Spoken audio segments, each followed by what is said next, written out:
Marvel, let me touch your weapon. Chapter 1. Professor, Li is sick. A person's shout echoed in the corridor. Li Heng, who had just woken up, was obviously confused. Wasn't he in the corridor of the laboratory? Why was he suddenly sitting on the ground? No, it seemed that I was still in the corridor, but the environment was different. The sunlight in the corridor disappeared, and was replaced by cold-toned lighting. This suddenly woke Li Heng up and he found that he was no longer in the school's laboratory building. Li Heng was a little confused. Was he still asleep in the morning? Was he still dreaming? Before he could figure out the situation, an old white man came to Li Heng and asked with concern, "Li, how are you? Where do you feel uncomfortable?" Li Heng was stunned for a moment before he realized that they all spoke English and looked white. Just as he was about to answer him, Li Heng suddenly had a lot of memories filling his mind. With a muffled groan, feeling his head swelling until it began to hurt, Li Heng held his head tightly and sat on the ground, waiting for several minutes before the pain slowly disappeared. The people nearby were startled by Li Heng's actions and hurried forward to check on Li Heng's condition. Since Li Heng didn't know what was going on, he kept holding his head without moving until the headache gradually disappeared. The people around him thought that Li Heng had not yet eased up, so they began to get nervous and said, "Why don't we send Li back and see a doctor first? He is really not fit to continue researching in this state. Go back and have a good rest." I didn't expect that Li would fall ill just after arriving here and before the research started, and he missed this great opportunity. Listening to what everyone said, Li Heng quickly checked his extra memories, trying to figure out what had happened. After roughly looking through the memories, I found that I had transmigrated, and this was not an ordinary world. Li Heng originally noticed the difference in the corridor and thought someone was playing a joke on him. But now the result is very obvious. I am no longer on the original Earth, but have traveled to the world of Marvel. That's right, it's the movie universe released by the United States, Marvel. This fact caught Li Heng off guard.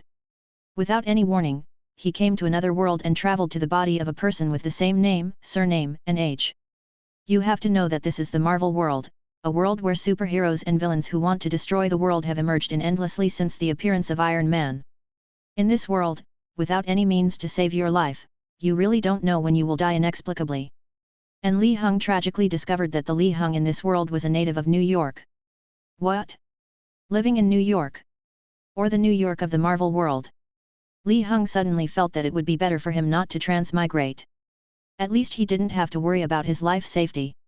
Thinking of this, Li Heng struggled to stand up, wanting to return to the home in his memory, call his family to move together, and get away from New York, this place of trouble.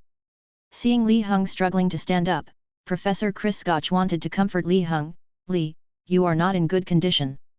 Why don't you go back today? If you miss this opportunity, there will be another one." Li Heng, who had originally focused all his attention on planning his move, finally found himself surrounded by several people.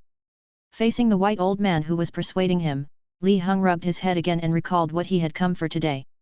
Then he knew what he had come for. My predecessor was brought up by a grandfather who had strong educational ideas, so he was admitted to the university without any doubt and successfully got a job under a professor, the white old man in front of him, Professor Chris Scotch.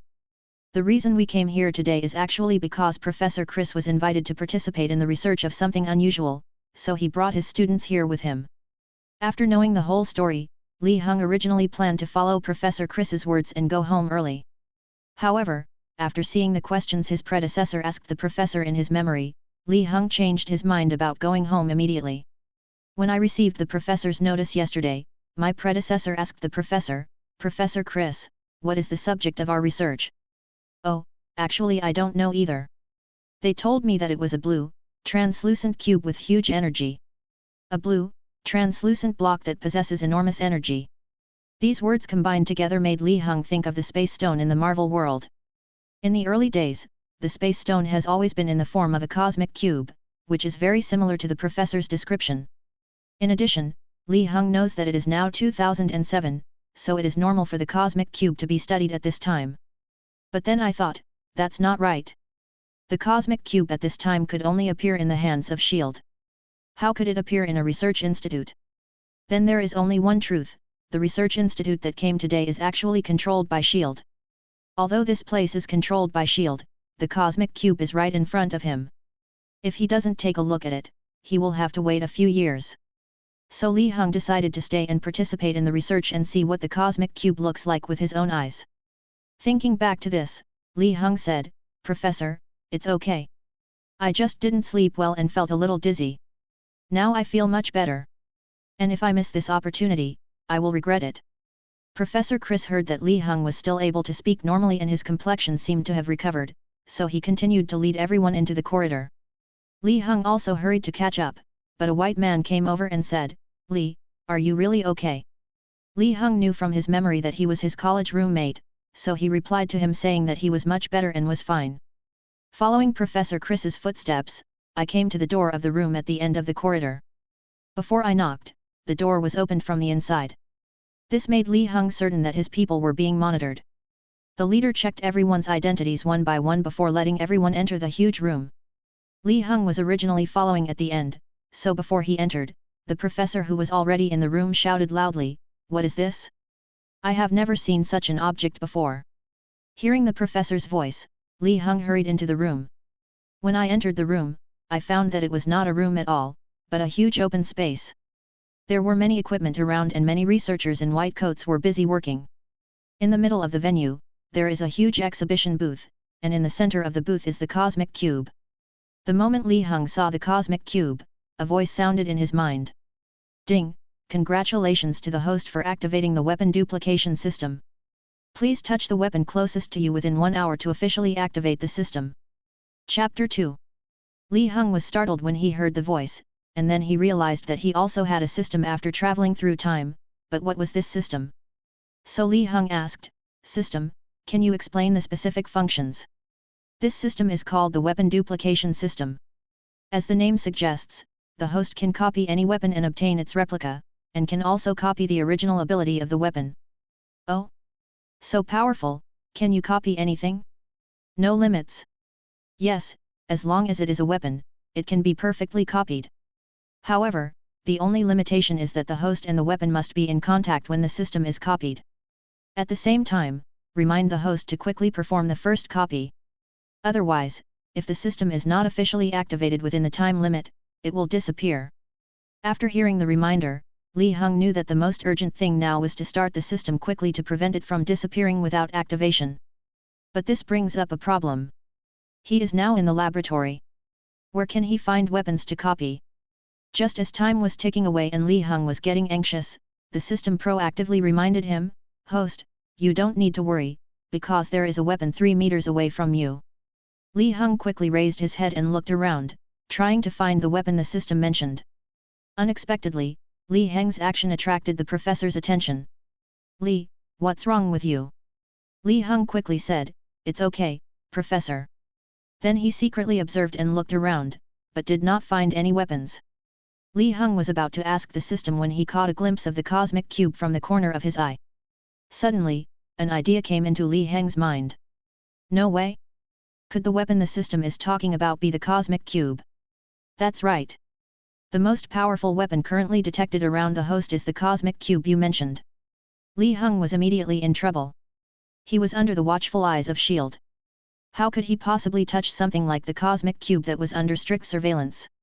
However, after hearing the countdown of the system, Li Heng did not want the system to disappear, so he had to think of a way. After thinking for a while, Li Heng decided to start with today's headache. So when he saw that everyone was focusing on their research, Li Heng turned around and prepared to walk towards the professor, rubbing his head with his hands as he walked, looking like he had a headache. When passing by the cosmic cube, he pretended to be dizzy and unsteady, then fell down to the side of the cosmic cube. While falling, he secretly reached for the cube. By the time the security guards around noticed something was wrong and wanted to come over to stop Li Heng had already knocked the Rubik's Cube to the ground. At the same time, he took advantage of the moment when he secretly touched the Rubik's Cube to let the system copy the cosmic cube. Ding! Congratulations to the host, you have obtained a perfect replica of the cosmic cube, and successfully opened the system, gaining 1 reputation point. The system has sent a gift package. The copied weapons and gift package have been placed in the system's own space, please check. However, Li Heng no longer listened carefully to what the system said, because his attention was all on checking the cosmic cube in the system space. When Li Heng focused his attention on the Rubik's Cube, he could feel its specific effects. The Cosmic Cube, system replica. It allows the user to teleport to any point in space, travel between different parallel realities, ignore the laws of physics, distance and walls, or magical restrictions, barriers, change or reorganize space according to the user's wishes, change the distance or position between different points in space, and even achieve omnipresence. If used in conjunction with other infinity stones, this spatial manipulation ability can be expanded to any location in the universe to the maximum extent. Warm reminder, since the host has just obtained the Rubik's Cube, the system recommends that the host quickly test and familiarize himself with the functions of the Rubik's Cube, so that when he encounters trouble, he will not be in a hurry because of unfamiliarity with the Rubik's Cube and miss the opportunity to escape. After feeling it for a while, it was just as the system said. The copied Cosmic Cube still possessed all the power of the original cube, and Li Heng, as the user, could control it easily. This made Li Heng laugh happily, and his original idea of staying put began to change. I already have the Cosmic Cube from the beginning, so at least I don't have to worry about safety issues anymore. He is also able to use the power of space, so no matter what he does, he will not be easily discovered, and he also has the ability to participate in Marvel's plot. As long as you don't provoke Marvel bigwigs like Ancient One and Odin in the early stages, you can live a carefree life. Li Heng was fantasizing about the future, but the reality was that he pretended to be happy but was tied up by the security guards and pinned to the ground. Professor Chris quickly scolded the security guards, asking them to let Li Heng go, and explained that Li Heng was not feeling well today. The noise here attracted the attention of the supervisor, so when he came over, he first confirmed that what the professor said was correct, then let Li Heng go and put the Cosmic Cube back in place. Although Li Heng was not blamed, he was still kicked out of the laboratory and was not allowed to stay there any longer. The professor wanted to speak well of Li Heng, not wanting him to miss this research opportunity, but the supervisor had a blank expression on his face and insisted that Li Heng leave.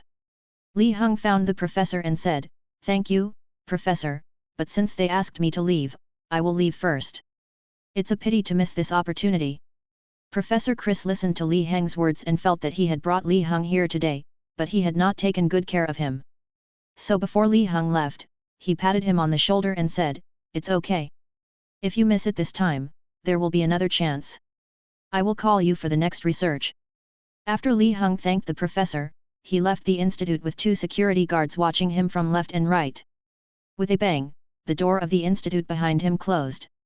2 security guards sent Li Heng to the door and immediately closed it, fearing that Li Heng would return.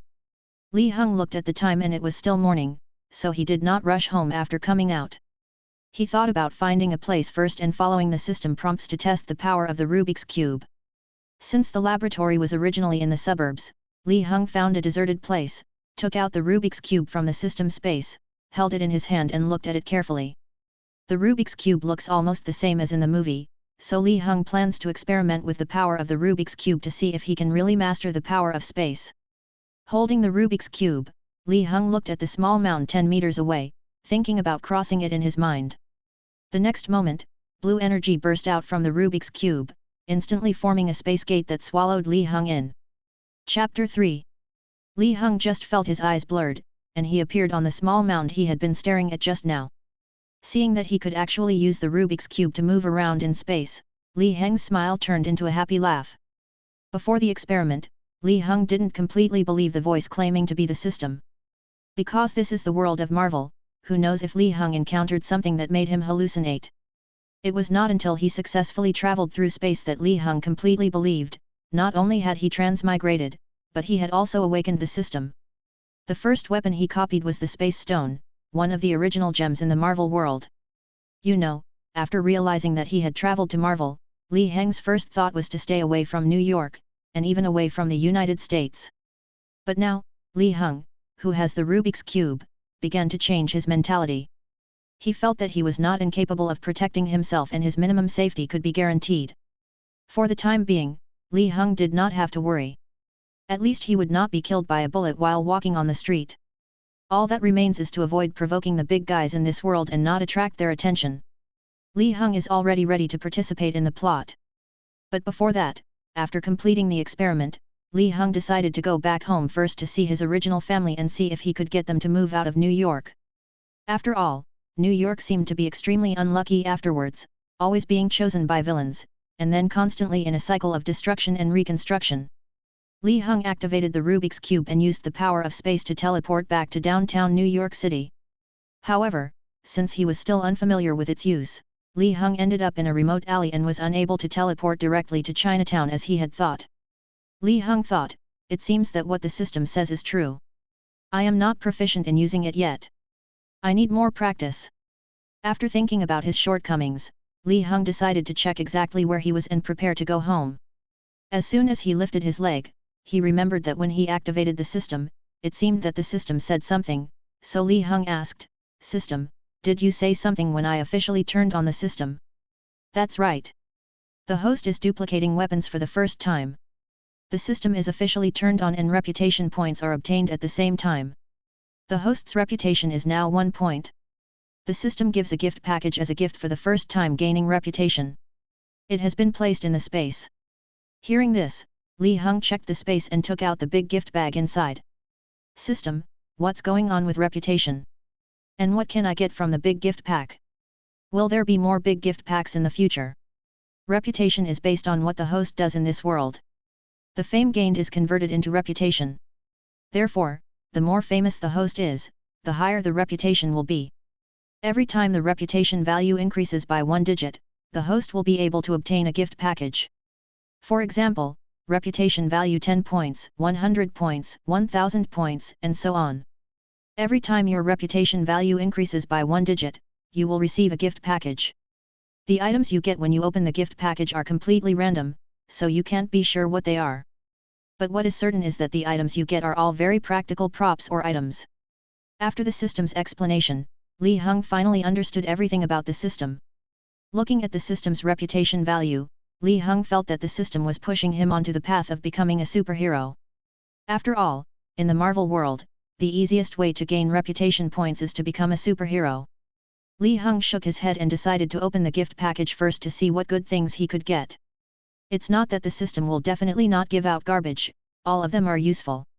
The feeling of opening a gift package is a bit like opening a blind box, so Li Hung prayed to the sky for the first time, "Amitabha, God bless, I hope that the first time I open a gift package, I will get something good, Amen."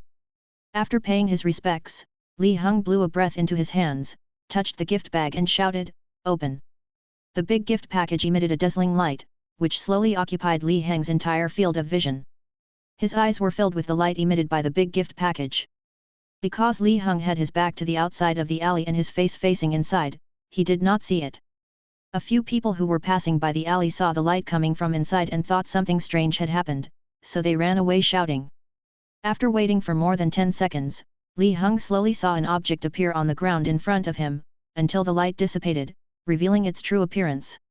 "System, are you kidding me? Is this the good stuff you mentioned? Take a look at what this is for yourself." After seeing clearly what was on the ground, Li Hung felt that he had been badly cheated. What did he offer? On the ground in front of him, there was a toy remote control car quietly placed. Next to it was a Lenovo laptop, which Li Hung hadn't noticed yet. Looking at these two things, Li Hung felt like crying but had no tears.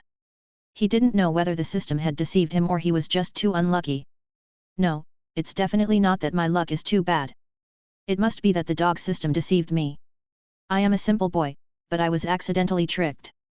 Li Hung complained for a long time, but seeing that the system was still pretending to be dead, he had no choice but to go forward and pick up the two things, preparing to go home first. After all, it was the first time I opened it, so it is still very memorable. I took it home and studied it slowly. So Li Hung walked out of the alley with a notebook in his left hand and a toy remote control car in his right hand. He looked around and found that the home he remembered was not far away, only 1 street away, so Li Hung walked back. After Li Hung left the institute, the supervisor came to the 3rd underground floor of the laboratory and opened a room. There was only a table with a telephone on it. The supervisor stepped forward, made a call, and after the other end was connected, he recounted exactly what had happened today. At the end, he also copied all the surveillance footage from the laboratory today and sent it over. Shield. Nick Fury was drinking tea in his office when there was a knock on the door. The secretary came in and said, "Sir, there is intelligence about New York Laboratory No. 3. Nick Fury said, "Okay, I get it, you can get out now." Only after the secretary left did Nick start looking at the information the secretary brought, and found the surveillance video sent by the laboratory director on the computer. After watching the video, Nick Fury didn't see anything wrong, but he was still very suspicious. Since it was about the cosmic cube, he told his subordinates to investigate Li Heng's intelligence and bring it to him after summarizing it. Li Heng doesn't know that he has been targeted by Marvel's most suspicious one-eyed man, Nick Fury. He is also depressed because of the two things that came out of the big gift package. Chapter 4. After walking for a few minutes, Li Heng returned to his memory and visited the restaurant opened by his family. That's right, Li Heng's family opened a restaurant in Chinatown. That was when Li Heng's grandfather was young. Because he couldn't make it, he followed his friends to the United States, then settled down in Chinatown and started a restaurant business relying on his skills. Relying on the skills that his grandfather learned since childhood, the restaurant has always been popular among fellow Chinatown residents, so living conditions have always been very good. Over the years, the family has gradually grown. Li Heng has 2 aunts, and together with his father Li Yuan, his grandparents have a total of 3 children. Later, both aunts found their true love and married far away, which broke the old man's heart. His daughters married far away for love. He called them frequently but seldom came back to visit, so Li Heng was brought up by his grandfather since he was a child and was educated personally. Grandpa Li Feng has traditional Chinese educational concepts, so Li Heng started learning knowledge and cooking skills since he was a child. The old man educated Li Heng as the inheritor of the restaurant. Unexpectedly, Li Heng worked hard and was eventually admitted to the Massachusetts Institute of Technology. I wonder if my predecessor studied so hard because he didn't want to be a chef and run a restaurant for the rest of his life. Thinking of this, Li Heng muttered to himself. At the entrance of the restaurant, Li Heng saw a man walking out of the grocery store next door. From his memory, Li Heng knew that his name was Lin Yi, and that the grocery store was opened by his grandfather. His grandfather came to the United States with Grandpa Lin Yi. Then 2 people, one opened a restaurant and the other opened a supermarket, and both businesses were very good. So Li Heng and Lin Yi grew up together and are absolute best friends.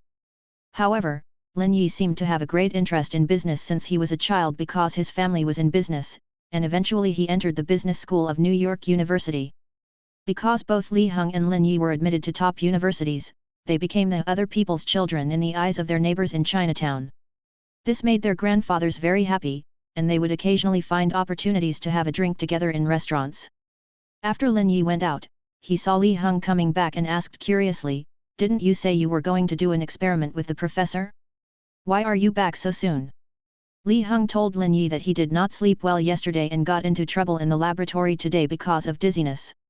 Lin Yi patted Li Heng on the shoulder and comforted him, "It's okay, there will be another chance. Go back and rest first. I'll come to you in the evening and we'll have a drink together." Then Lin Yi returned to the store, leaving Li Heng standing there. However, Li Heng also knew that Lin Yi was concerned about him. Pushing open the door and entering the restaurant, Li Heng saw that his grandfather was busy, so he did not disturb him. He went upstairs to his room and prepared to study what was going on with the notebook and the remote control toy car. After entering the house, Li Heng first locked the door from the inside to prevent someone from suddenly pushing the door in from the outside. Although Li Heng didn't know what these 2 things were used for, it was still necessary to take precautions. Li Heng placed the notebook and the toy car on the table, then carefully examined both objects from beginning to end, but still found nothing different. So Li Heng had no choice but to open his laptop and prepare to turn it on to see if he could find any clues from the things inside the computer. Maybe the formula for the super soldier enhancement potion is stored in the computer? Li Heng's thoughts gradually diverged, and he even thought that the computer might contain all Marvel's technologies and future technologies. Seeing that Li Heng's imagination was going off the track, the system couldn't help but tell Li Heng directly. The host has a rich imagination, but unfortunately, it is all unrealistic. Li Heng heard the system complaining about him. "You finally spoke up, not pretending to be dead anymore? Tell me quickly, what's going on with these 2 things?" Ding, I suggest the host turn on the laptop and use the computer to record his iris and voice, then he will find the difference. What? At this time, you are still playing the riddle, really? Li Heng had no choice but to turn on his laptop, and then saw that there was only one software on the desktop, which was the one the system said was used to record irises and voices. Li Heng opened the software and followed the prompts to record his irises and voice.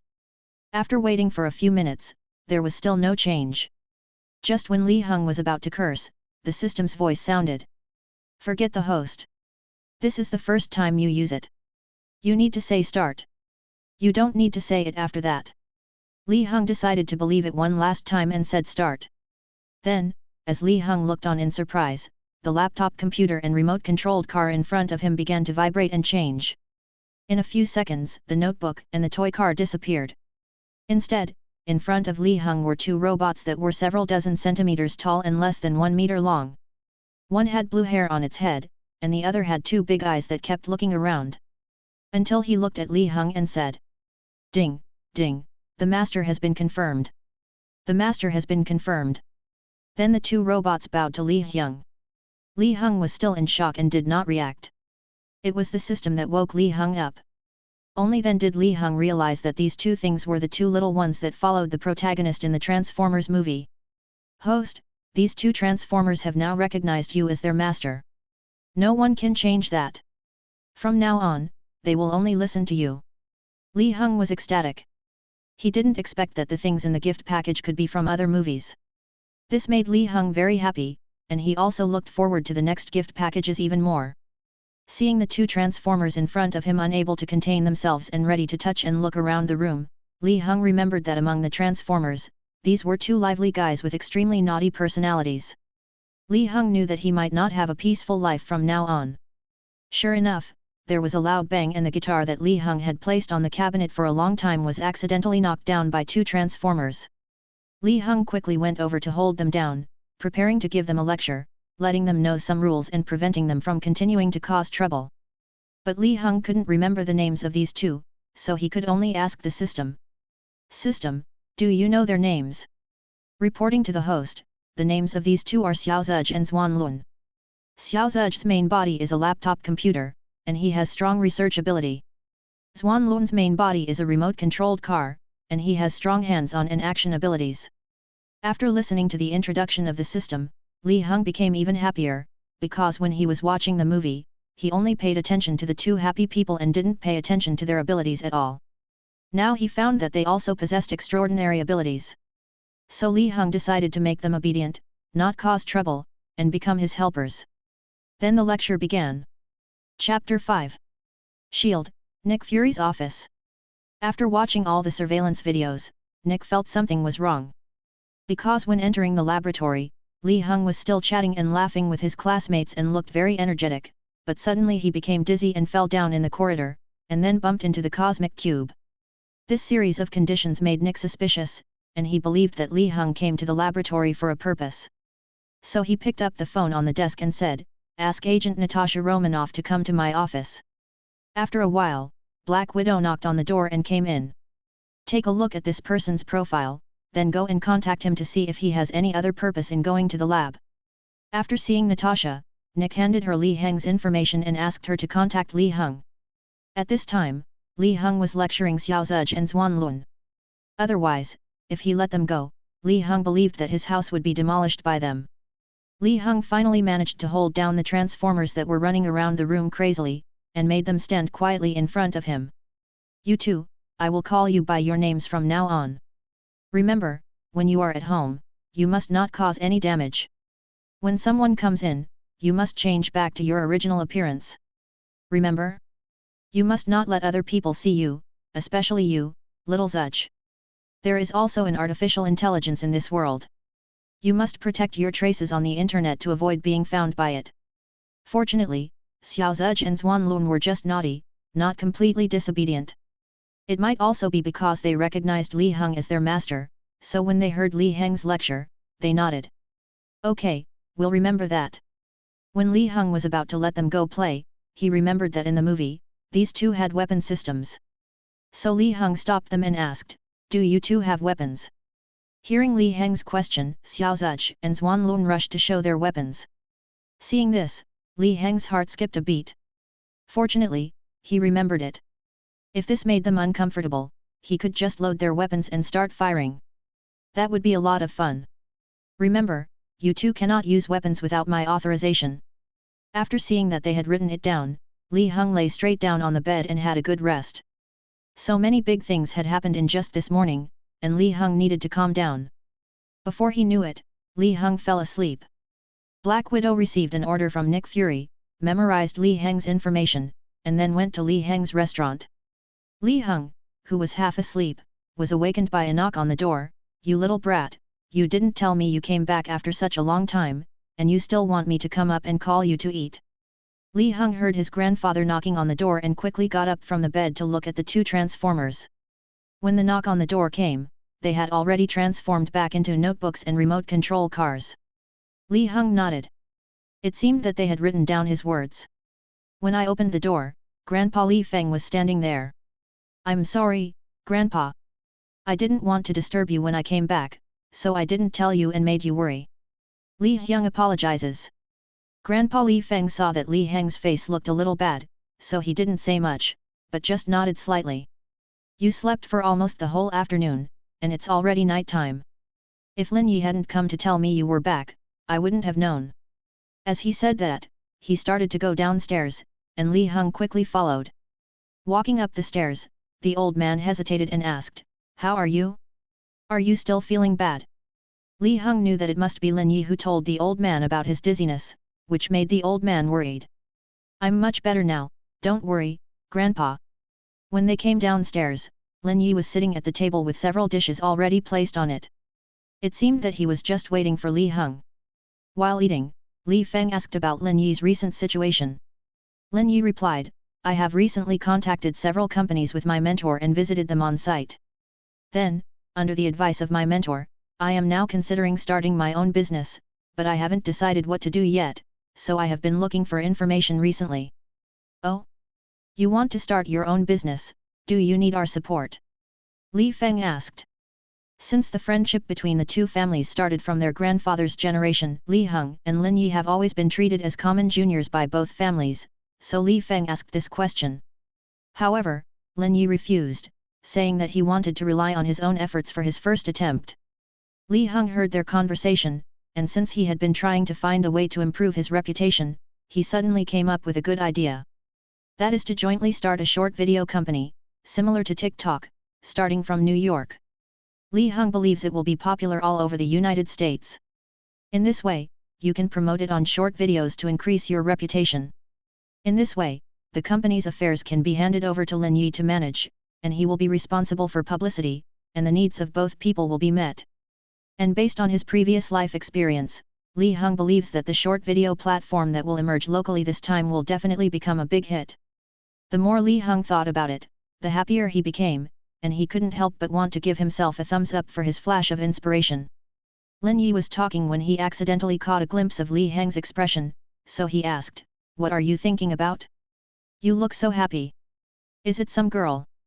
Hearing Lin Yi say this, before Li Heng had time to refute, Li Feng's eyes suddenly lit up and he stared at Li Heng. "Have you found a girlfriend yet?" "No, don't listen to his nonsense.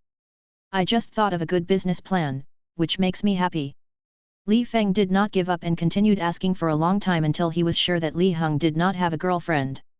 Only then did he leave the table in disappointment. "Look at the trouble you've caused me." Li Heng rolled his eyes at Lin Yi. Lin Yi chuckled and began to ask Li Heng about his plan. Li Heng looked at Lin Yi unhappily. He was still so fond of talking nonsense since he was a child. Li Heng didn't want to talk to him anymore. But he couldn't resist Lin Yi's apology and finally told him what he was thinking. Unexpectedly, after listening to it, Lin Yi exclaimed that it was a good idea. As soon as he started listening to Li Heng's ideas, he knew that this was definitely a successful business plan and it was very perfect. It was a project that could be directly launched by the company. But just as Lin Yi was shouting excitedly, Li Heng noticed that the door of the restaurant was opened and a red-haired beauty came in. He took a closer look and said, "Wow, isn't this the Black Widow? Why is she here?" Li Heng was confused. "You know, Black Widow is now the most powerful undercover agent under Nick Fury. If it is not a big deal, she will not be sent out, let alone come to his own restaurant." Chapter 6. After Natasha came to the restaurant, she ordered 2 dishes and sat there, then she kept secretly looking at Li Heng, paying attention to what he was doing. When Li Heng was called by his grandfather to come over to serve the dishes, Natasha inadvertently made some movements, trying to lure Li Heng into the trap with her beauty. Li Heng then realized the purpose of Black Widow's visit to the store. It was most likely due to what happened this morning, which aroused Nick Fury's suspicion, so he sent Black Widow to contact him and gather intelligence. But how could Li Heng, who knew her background, take the bait?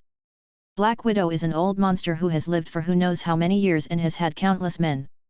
So Li Heng has no interest in her at all and simply turns a blind eye to her coquettish gestures. He doesn't want to have anything to do with Black Widow and S.H.I.E.L.D. Just like that, Natasha's gesture was ignored by Li Heng, but because there were many other people in the store, Natasha couldn't act too obviously, so she failed to successfully talk to Li Heng as she had hoped. Nick Fury, who was watching the whole process from outside, saw this situation and gave an order directly in his headset. Okay, since the target is difficult to contact, you should withdraw first, so as not to attract attention if you stay for too long. Ultimately, the first contact with Li Heng ended in failure. While Li Heng was chatting with Lin Yi about some of his ideas, he noticed that Black Widow had quietly left. Although Li Heng knew the style of S.H.I.E.L.D., he still thought, I hope you can retreat when you see the difficulty and stop bothering me. Lin Yi and I chatted for a long time, mainly because Lin Yi was very excited about Li Heng's short video idea, so he kept asking Li Heng about his specific ideas about starting a company and making software, and he also recorded everything Li Heng said with his mobile phone. I'm going to write all of this down, sort it out when I get home tonight, and try to make a plan. We'll continue discussing starting a company tomorrow. Before leaving, Lin Yi reminded Li Heng to get up early tomorrow morning as he would come to discuss something with Li Heng. At night, after the restaurant closed, Li Heng went upstairs to the room, only to see Xiao Zuj and Zhuan Lun fighting in the room for some unknown reason. However, in Li Heng's opinion, it was not a fight, they were just pushing each other. The two of them strictly abided by the rules set by Li Heng, did not cause any sabotage, and did not use weapons. After watching them fight for a while, Li Heng called them to stop. I have a question now, Xiao Zuj, if I'm not at home, how can I contact you quickly? You can't let me call you, right? Unexpectedly, after hearing what Li Heng said, little Zuj actually nodded and indicated that he agreed. Then he saw little Zuj turned into a notebook, and a string of codes appeared on the screen. Although Li Heng could not understand them, he still watched them carefully, fearing that he would miss anything. But the next moment, the code on the screen disappeared and Li Heng's cell phone rang. He took out his cell phone and saw that it didn't show who was calling. Li Heng answered the call and Xiao Zuj's voice was heard from the other end. Master, after I hacked into your phone, you can now talk to me and other functions. I noticed that you still used a Bluetooth headset, so I adapted it. You can also use the Bluetooth headset to talk to me. Li Heng was amazed. The transformers of Cybertron were so overwhelming the current technology of the Earth that they could invade at will. After testing the functions of the mobile phone and Bluetooth headset, Li Heng found no problems. He was no longer worried about not being able to contact little Zuj quickly when he was away from home. The next morning, Li Heng was awakened by a knock on the door before he woke up. When he opened the door, he saw Lin Yi appear in front of the door with dark circles under his eyes. Brother, please, it's only 5:30 in the morning and I haven't gotten enough sleep. Besides, you have dark circles under your eyes. You must have stayed up late. Go to sleep for a while and then come back to see me. Then, without waiting for Lin Yi to speak, Li Heng pushed Lin Yi out and closed the door with a bang. Lin Yi looked at the door that closed tightly without him saying a word, and knew that Li Heng would not get up until he had enough sleep, so he went back to the shop next door to complete the plan. It was not until after 7 o'clock that Li Heng woke up slowly. Sitting on the bed, Li Heng thought of Lin Yi's appearance in the morning and knew that he must not have slept after returning home. However, Lin Yi's appearance made Li Heng feel very relieved to hand over the entire company to him for management in the future. He only needed to tell him all the information about short videos that he could remember. Li Heng imagined the wonderful life of being a hands-off boss in the future. As a result, Li Heng's imagination was interrupted by the knock on the door again. Well, he knew without looking that it must be Lin Yi knocking on the door again. Sure enough, when I opened the door, I saw Lin Yi's big dark circles under his eyes. I know you're excited, but you don't have to stay up all night. How can that be possible? Such a good idea must be implemented as quickly as possible. Otherwise, if we delay in the middle, we will be intercepted.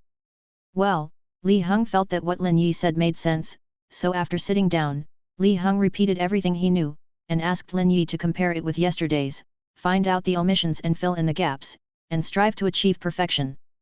But actually Li Hung has another idea, but he can't tell Lin Yi now. That is to wait until Li Hung becomes familiar with the superheroes and obtain their authorization to post superhero-related content on short videos. I believe this will definitely be a very popular point. However, Iron Man is still a few months away from appearing, so I won't tell Lin Yi for now. The two of them finished writing the plan, and then they came to the step of starting a company.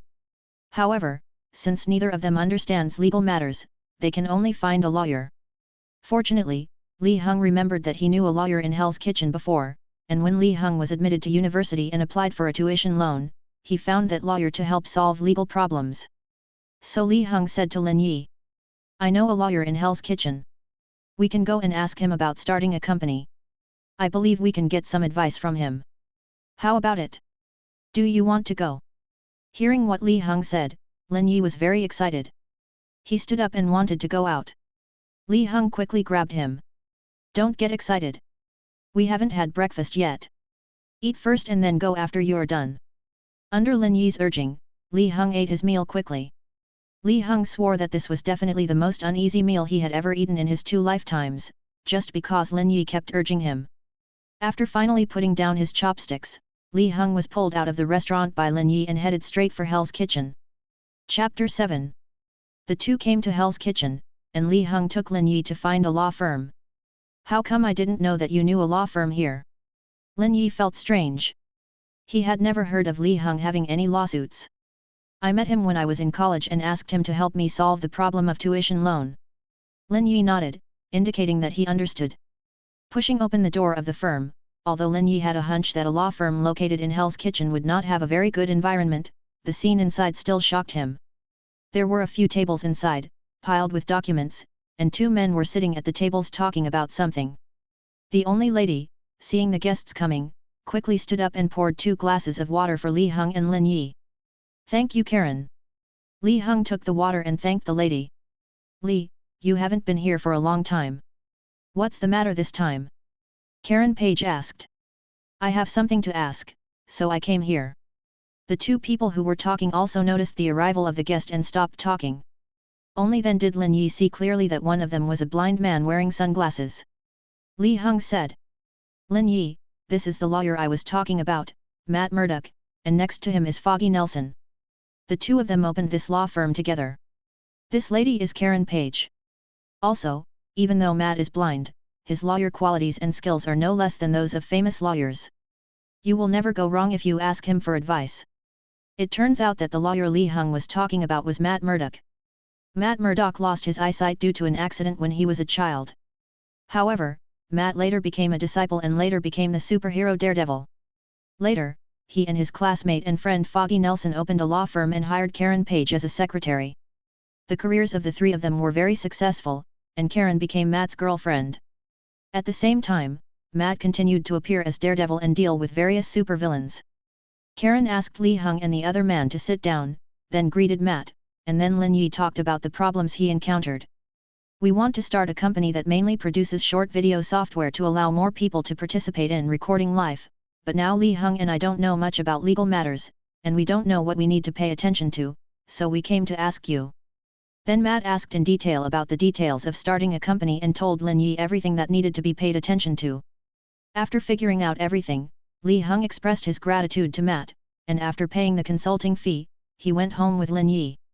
Along the way, Lin Yi was discussing with Li Hung where the company should be opened. "It's better to open a store in Chinatown and rent a house there. The rent won't be expensive and it's close to home." Li Hung gave an idea. But Lin Yi thought about it and refused.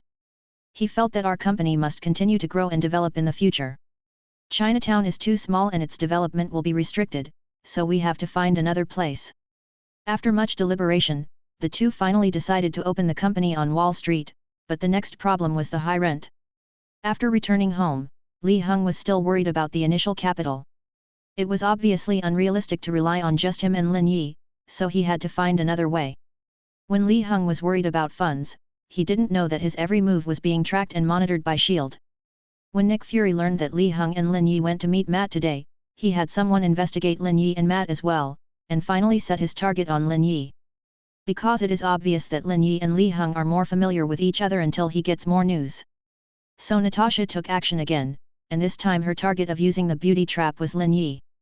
At night, Li Heng still had no idea where to get so much money, so he decided to go find Lin Yi to ask. As soon as I walked through the door of the restaurant, I saw Lin Yi chatting happily with a red-haired woman in his family's store. Li Heng saw that this was the Black Widow. How could she be defeated by him? He turned around and prepared to use the people around him as a breakthrough point. So Li Heng walked into Lin Yi's store and said to the Black Widow, "Ms. Natasha, I know your intention, but I don't want you to continue investigating me. I don't have any opinion about you, and I don't want to have anything to do with you. Please don't disturb my life anymore."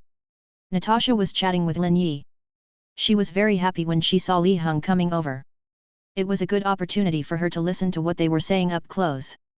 But Li Heng called out her name directly, which caught her off guard. She could only pretend not to understand what Li Heng was saying. "I don't understand what you are talking about." "It's okay. It doesn't matter if you don't understand, as long as the person behind your headphones understands." Nick Fury realized that his and S.H.I.E.L.D.'s arrangements had been seen through by this person, but he was not sure what he knew, so he ordered Natasha to retreat first and wait until he came back. When Black Widow left, she took advantage of the physical contact with Lin Yi to stick a small listening device on him. But how could Li Heng, who knew the nature of S.H.I.E.L.D., allow the eavesdropping device to continue to exist? He took it off Lin Yi and destroyed it directly. When Lin Yi heard Li Heng say that she contacted him because she wanted to investigate Li Heng, he became very angry and started cursing. Li Heng told him to calm down and relax, it was not a big deal, and explained. "Maybe it was just that I knocked one of their things off the table and onto the floor when I was at the institute, so they wanted to investigate me. But the means they used were not very good, so I have never had a very good impression of them. But don't worry, they won't come looking for you again. Just don't tell my old man about this, I'm afraid he'll get excited and something might go wrong." Lin Yi agreed and said that he would not tell anyone. After Black Widow went out, she was afraid that Li Heng would follow her, so she walked around for a long time before returning to the surveillance car. As soon as she got in the car, she was told that the bug she left on Lin Yi had been destroyed. Natasha couldn't help but wonder who was so familiar with her and S.H.I.E.L.D. The same question also appeared in Nick Fury's mind. Li Heng's behavior made him more suspicious that Li Heng had ulterior motives, so he did not take Li Heng's warning to heart. Because Li Heng seemed to know a lot of information about S.H.I.E.L.D., Nick Fury once again asked the agents to investigate Li Heng's life experiences from childhood to adulthood, and to conduct a secret internal inspection to see if someone inside had leaked the information to Li Heng. Here, Li Heng and Lin Yi talked about where to raise funds, and made an appointment with Lin Yi to go and look for an office space in the next few days, and then rent it directly when the funds are in place. After a few days, the two of them had found a good location, and now all they had left was the money. Li Heng had been thinking of a solution until he saw street thugs selling powder on the road. He immediately figured it out. He had no money, but these gangsters and gangs had money. Wouldn't it be okay to just borrow some from them? Anyway, he can use the power of space and borrow it from them, so Li Heng doesn't feel any psychological pressure. The more he thought about it, the more excited he became. Li Heng began to pay attention to the location of the gangsters and prepared to find an opportunity to take action. Chapter 8. Li Heng went to many places during the day and wrote down the locations of all the gangsters he could find, preparing to go out and get money from them at night. At night, Li Heng waited until everyone else fell asleep, used the power of space in the room, and teleported to the location of the first gang he marked during the day. A space channel appeared out of nowhere in the air, and then expanded to form a door. Then Li Heng stuck his head out from inside, looked around, and when he saw no one, he walked out. The place where Li Heng appeared was a gang located in Chinatown. They had been selling powder in Chinatown, so they were Li Heng's first target. Before taking action, Li Heng pressed the earphones in his ears. "I'm ready. Xiaozuch, please check the surveillance and remind me not to be discovered by anyone." It turned out that in order to ensure the safety of his actions, Li Heng put on headphones so that he could talk to Xiaozuch at any time to prevent his face from being seen by others. "What? You said I could wear a hood and a bodysuit." Li Heng couldn't help but get goosebumps when he thought about himself wearing a tights and a hood. That look was unbearable for him. He would rather have no covering at all and just have adequate safety measures than wear that kind of clothes. As long as you don't get recognized when you do bad things, it's okay. Okay, master. I have control over all the surveillance cameras around your location. Don't worry, no one else will see you. Hearing what Xiao Zhuzh said, Li Heng was very satisfied, and then walked towards the gangster's house alone. The young man who was smoking at the door vaguely saw a man walking towards him, and one of his hands had already touched his waist, but the next moment the figure disappeared. The young man thought he was dazzled, so he continued smoking and didn't take it seriously. But what he didn't know was that there was indeed someone Li Heng walking towards his position, but while walking, Li Heng used the power of space and teleport directly into their house. Under the guidance of Little Zhuzh, Li Heng kept hiding and dodged all the patrol officers until he came to the place where the money was kept. When he saw the money, Li Heng didn't look happy at all, because through this actual combat, Li Heng discovered that he now only had the power of space, but had no means of attack. He could only rely on the power of space to teleport. It seemed that he still needed to experiment more with the offensive capabilities of the Rubik's Cube. After summarizing his own shortcomings, Li Heng collected all the cash in front of him, put it into the system space, and then teleported away directly. Knowing his own shortcomings in offensive means, Li Heng cancelled the operations against other gangs and returned home first. In the bedroom, Li Heng appeared directly at the window. He did not take out the money because he was afraid that his grandfather Li Feng would find out, which would cause serious trouble. Li Heng was thinking about how to improve his offensive means in a short period of time, otherwise he would have to keep running away when encountering danger. With the help of the novels he had read in his previous life, Li Heng temporarily thought of several methods of using the power of space to attack in the novels, such as space cutting, attack transfer, etc. However, these are just ideas for now, and Li Heng needs to experiment to see if these effects can be achieved. Li Heng still felt uneasy and asked the system, and got a positive answer. The host is now able to master the power of space, but how to use it specifically still requires the host to experiment on his own. The system's words undoubtedly confirmed that Li Heng's ideas could become reality, so Li Heng did not sleep and started the experiment with great interest. He first focused his attention on his hands, and then used the power of space to create a small space door on his hands. After he became proficient in it, he gradually expanded it until Li Heng could skillfully open a space door of any size. After mastering this skill, Li Heng began to try to open the space door to any place he wanted. However, this was a bit difficult. Li Heng practiced for 2 hours before he successfully mastered it. Next, Li Heng wanted to combine opening and closing at will with opening at any place, so that he could successfully use space cutting. Li Heng looked out of the window and found a target which was an iron stick.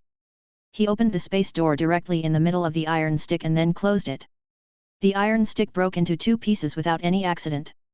After this experiment, it is obvious that Li Heng's expected spatial cutting ability has been realized.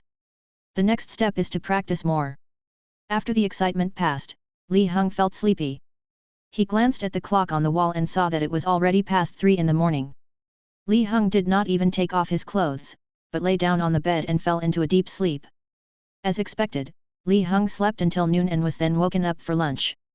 Li Heng did not go out for the whole afternoon, but practiced frantically in the bedroom. By the evening, Li Heng was able to control the space door with ease. So at night, Li Heng started his journey of borrowing money again. This time, Li Heng set his sights on the gangsters in Hell's Kitchen, because he would inevitably use his newly acquired abilities tonight, which would inevitably lead to killing people. Hell's Kitchen was a well-known unmanned area, so Li Heng teleported directly to Hell's Kitchen. After finding a gang, Li Heng did not teleport in this time, but walked directly to the door of the gang.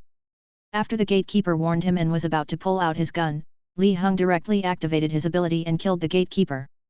Then he walked straight in. When Li Heng walked by, the other people around him did the same as the gatekeeper. After more than a dozen people had died, all the gang members were frightened by the weird scene and fled. Li Heng then found where they kept the money, packed up all the money and left. Next, Li Heng found several gangsters' territories and robbed them completely. But maybe he was still not used to the feeling of killing, so Li Heng returned to his old ways, sneaking in, finding the money, packing it and taking it away. He would only use his ability when it was unavoidable, but he would not make it so bloody, but would directly teleport the whole person to the deep underground, so that he would not be discovered and would not see the head and body separated. Just now, he was in high spirits and only focused on experimenting with his abilities, which led to that scene. After he came to his senses, Li Heng would not easily use his abilities on a person's body, otherwise, Li Heng was really afraid that he would have a nightmare. After returning home, Li Heng looked at the money he had borrowed and thought that he could finally start a company. But then, Li Heng thought about how he could take out so much money openly. After much thought, Li Heng decided to ask Matt tomorrow. He is a lawyer, so he should be able to find a solution, right? Chapter 9. The next morning, Li Heng went out and went to Hell's Kitchen to find Matt. As soon as he entered the law firm, Li Heng found that the atmosphere was not right. After taking a closer look, he found that Matt was injured on his arm, which was wrapped in thick gauze. What happened? Why are you injured like this? Li Heng was very confused when he saw the long wound on Matt's arm, because normal injuries would not be such a long wound. Matt's wound looked like it was cut by a knife. It's nothing. I just got caught on the iron railing when I went out last night. I'll be fine after a rest. Matt pretended to answer Li Heng naturally, but Li Heng still noticed something different. The wound didn't look like being caught by the railing. Combined with Matt's identity as Daredevil, it becomes obvious what he did last night. He must have been injured accidentally when he was acting as a superhero. Matt thought, I don't know why the gangs in Hell's Kitchen suddenly went crazy last night, causing me to be found and surrounded by a large group of people even though I was hiding well. I was outnumbered and attacked from both sides, resulting in an arm injury. Seeing that Matt didn't want to say more, Li Heng sat down and prepared to ask him if there was any way to get the money out honestly. But before Li Heng opened his mouth to ask, an emergency news broadcast came on the TV next to him. The content is roughly that a large-scale gang fight broke out in Hell's Kitchen last night, resulting in dozens of deaths. The police have begun to pay attention to the gangs and hope that they can sit down and talk to prevent further casualties. When Matt heard the news, his hands clenched into fists involuntarily. It was obvious that he was still depressed about what happened last night. Li Heng took note of his performance. Thinking about it carefully, could it be that Matt was injured because he went too far at the first gang last night and caused a riot in the entire Hell's Kitchen? The more Li Heng thought about it, the more likely it seemed, and he couldn't ask what he originally wanted to ask. How can I ask this? If I ask directly, even a fool will know that what happened last night is related to me. So Li Heng asked a few questions about starting a company and then left quickly. Before leaving, Li Heng said to Matt, Matt, don't go out to work at night all the time. Take good care of your injuries. I'm leaving first. Before Matt could react, Li Heng had already pushed the door open and walked out. After Li Heng left, Matt finally understood the deeper meaning in Li Heng's words. Then Matt knew that Li Heng had known his identity. Then how did he know? And how much did he know? Matt decided to go to Li Heng to ask him in the evening. At night, when Li Heng was preparing to go to bed, he heard someone knocking on the window and found a figure going from the window to the rooftop. With nothing to do, Li Heng decided to go to the rooftop to see who was looking for him. While going up the stairs, Li Heng had already thought about it in his mind. The most likely possibility was that Matt had understood the meaning of his words during the day, so he came to him for help at night. Guessing that the person coming was Matt, Li Heng didn't put himself on guard and just walked to the roof. When I came out of the stairwell, I saw a person wearing a dark red tights standing near the edge. You're not afraid of falling, standing so close to the side. When Li Heng saw the clothes, he knew that the person was indeed Matt, so he joked. But Matt looked serious. How did you know my identity? Hey, relax, don't get excited. Seeing that Matt was about to reach for the knife, Li Heng asked him to relax and said. Don't worry, I know your identity, but I won't tell anyone else. And I don't have any opinion on what you did, so I have no hostility towards you, understand? Only after Li Heng finished speaking did Matt slowly relax. Then Li Heng said. I came to you just to ask about how to start a company. I have no other intentions at all. I believe you can sense that. As for today, I want you to rest more and do those things after you get a reply. After all, your health is more important. Also, I just want to hire you as a lawyer to provide regular legal support. But I will not ask or interfere with what you do at other times. Well, do you believe me now?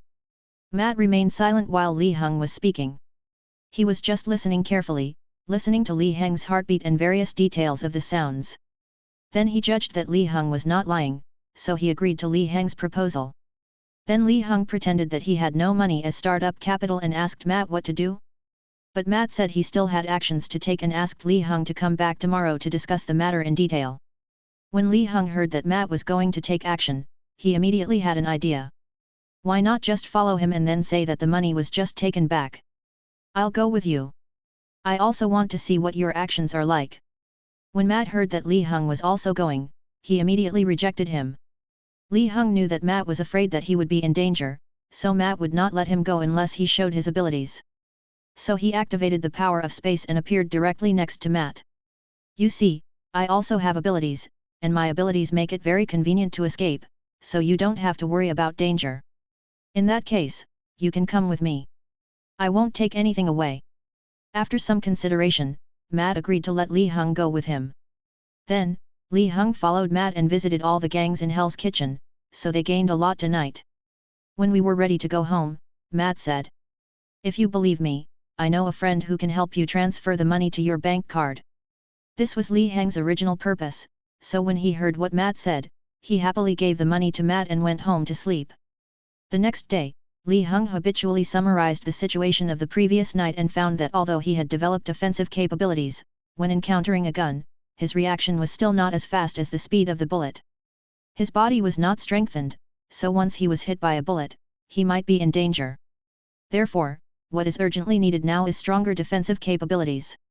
However, my reputation has not increased recently, so if you want to get it by opening a gift package, you need to wait. There is no other way. When you encounter a gun, you should be honest and careful. Li Heng didn't want to be shot dead by the gangster's casual shooting skills, that would be a huge loss. Chapter 10. The next morning, Li Heng received a notification of deposits into his bank card. He was indeed Daredevil's friend. The money arrived in one night.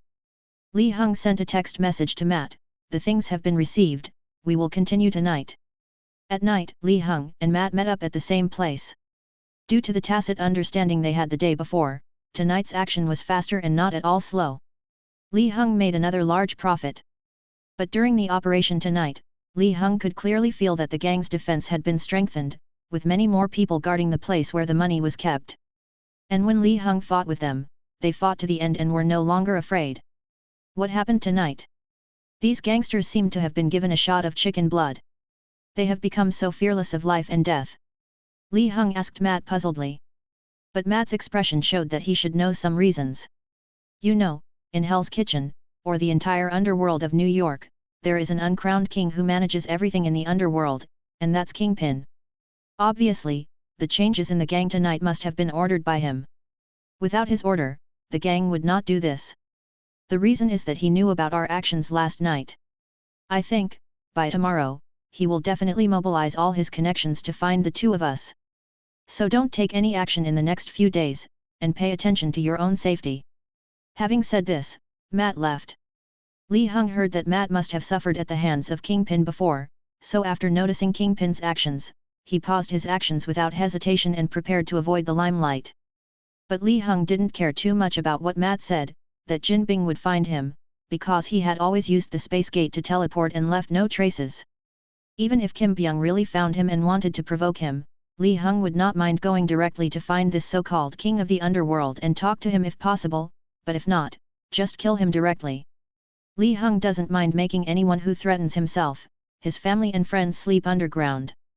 So after returning home, Li Heng put Jin Bing's matter behind him and started to care about the company's affairs. Now, with the help of Matt's friends, Li Heng has almost raised enough startup capital, which means that the company will be officially launched soon. The next morning, Li Heng called Lin Yi early this time, and the two of them went to rent a house that Wall Street had liked. Then, they spent a few days completing all the procedures required to start a company, and then officially opened the business. Ding! The cups collided with each other, making a crisp sound. After Li Heng and Lin Yi clinked their glasses, they drank the beer in one gulp. On the opening day, the two did not tell anyone else, but just had a drink together to celebrate the official start of their business. Because of Xiao Zhuz's help, Li Heng handed over all matters concerning software programming to Xiao Zhuj. He told Xiao Zhuj the requirements and asked him to follow the list and make sure that all the functions were included. This is really a convenient, fast and trouble-free labor. Li Heng thought. At the same time, he told Lin Yi a series of measures on how to advertise and promote the product in the future, and asked him to organize them so that he would have ready-made methods to use when the time comes. After throwing away all the things, looking at Lin Yi who was so busy that he had no free time, Li Heng suddenly felt. It turns out that there is nothing wrong with wanting to be a hands-off boss. Lin Yi looked at Li Heng lying on the boss chair and playing with his mobile phone leisurely, while he was busy like a dog, and immediately shouted that it was unfair. Li Heng glanced at him and said, "What are you shouting about? Is this idea mine? Didn't I let you worry about the procedures? We divided the work and cooperated with each other. What's unfair about you?" Lin Yi was choked by Li Heng and was speechless. After thinking about it carefully, he felt that what Li Heng said was right, so Lin Yi could only go back to work with indignation. Li Heng changed her pose beautifully again, which made Lin Yi frown. He could only turn his grief and anger into strength and continue to work hard. Later, Li Heng recruited some employees into the company. After all, he and Lin Yi couldn't do all the work. As a result, the company's space was gradually filled up. After a week of hard work, okay, maybe only Li Heng looked idle every day, the others were still working very hard, and the first version of the app was completed. Li Heng conducted the first test among the company's employees, and the results showed that there were no problems. This new way of sharing life soon received unanimous praise from all employees. Even Lin Yi liked posting videos. Very good. Since there is no problem, why not launch our short video app today? As for the name, let's call it Douyin. After hearing the boss's words, the employees returned to their seats and started working. Li Heng found Lin Yi and told him all the popular content and content that would easily attract users that would appear on Douyin in the early stage, and asked him to make Douyin popular throughout New York in the shortest possible time. Lin Yi patted his chest and said, "You have told me so much. If I still can't do it, I will be too ashamed to see you." The next day, Li Heng saw that some of the guests in his restaurant had started using Douyin, but most people were still focusing on watching videos and did not make their own videos to share.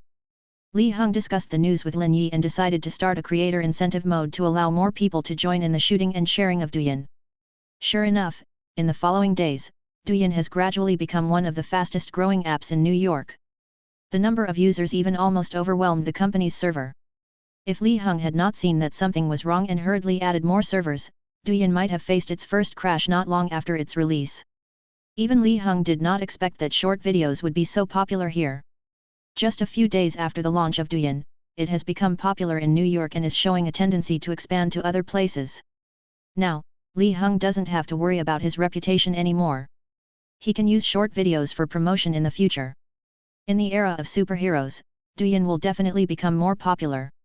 In the Marvel world, Li Heng will inevitably encounter many things, and there will definitely be people who become fans of Li Heng. After Douyin's promotion, Li Heng has seen a lot of reputation points flying towards him. What we need to do now is to manage Douyin well and wait for the arrival of Marvel's chaotic era. It is now the second half of 2007, and there are only a few months left before Tony Stark becomes Iron Man. Only after seeing the company slowly getting on the right track did Li Heng reduce the number of visits to the company and handed over the power to Lin Yi, letting him manage the company. Because he had been going out early and coming back late these days, Li Heng noticed something unusual. He always felt as if someone was following him, so he decided to see what was going on. Chapter 11. Li Heng waited until night time, went out alone, and then tried to lure out the person who had been following him. Sure enough, before Li Heng had taken a few steps, he was stopped by several gangsters wearing black leather jackets and with tattoos on their arms. "Boy, you have been causing trouble for us recently. Now that we have caught you, you should be prepared to accept our care. By the way, the king of the underground wants you to know your own weight and not to mess with us casually." As he said this, he was ready to attack Li Heng and teach him a lesson. Originally, Li Heng's idea was to ask them to tell Jinbing not to disturb his life, but after hearing the tone of these gangsters, Li Heng thought about it and decided to let them sleep underground. Just like that, several gangsters who surrounded Li Heng suddenly disappeared from the sight of other gangsters on the periphery. They were immediately shocked and did not dare to move forward.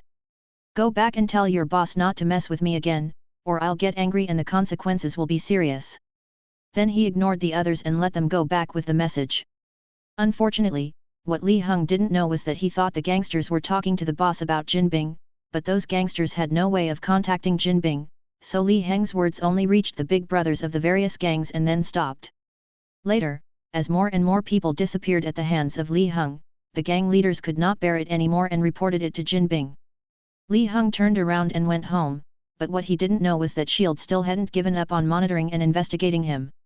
So tonight, although the gangsters chose a place without surveillance to teach Li Heng a lesson, the agent who was monitoring Li Heng still saw through comparison of the surrounding surveillance that there were several fewer gangsters.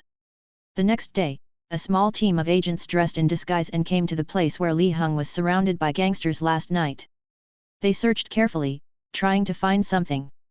But unfortunately, everything around was normal, nothing was different.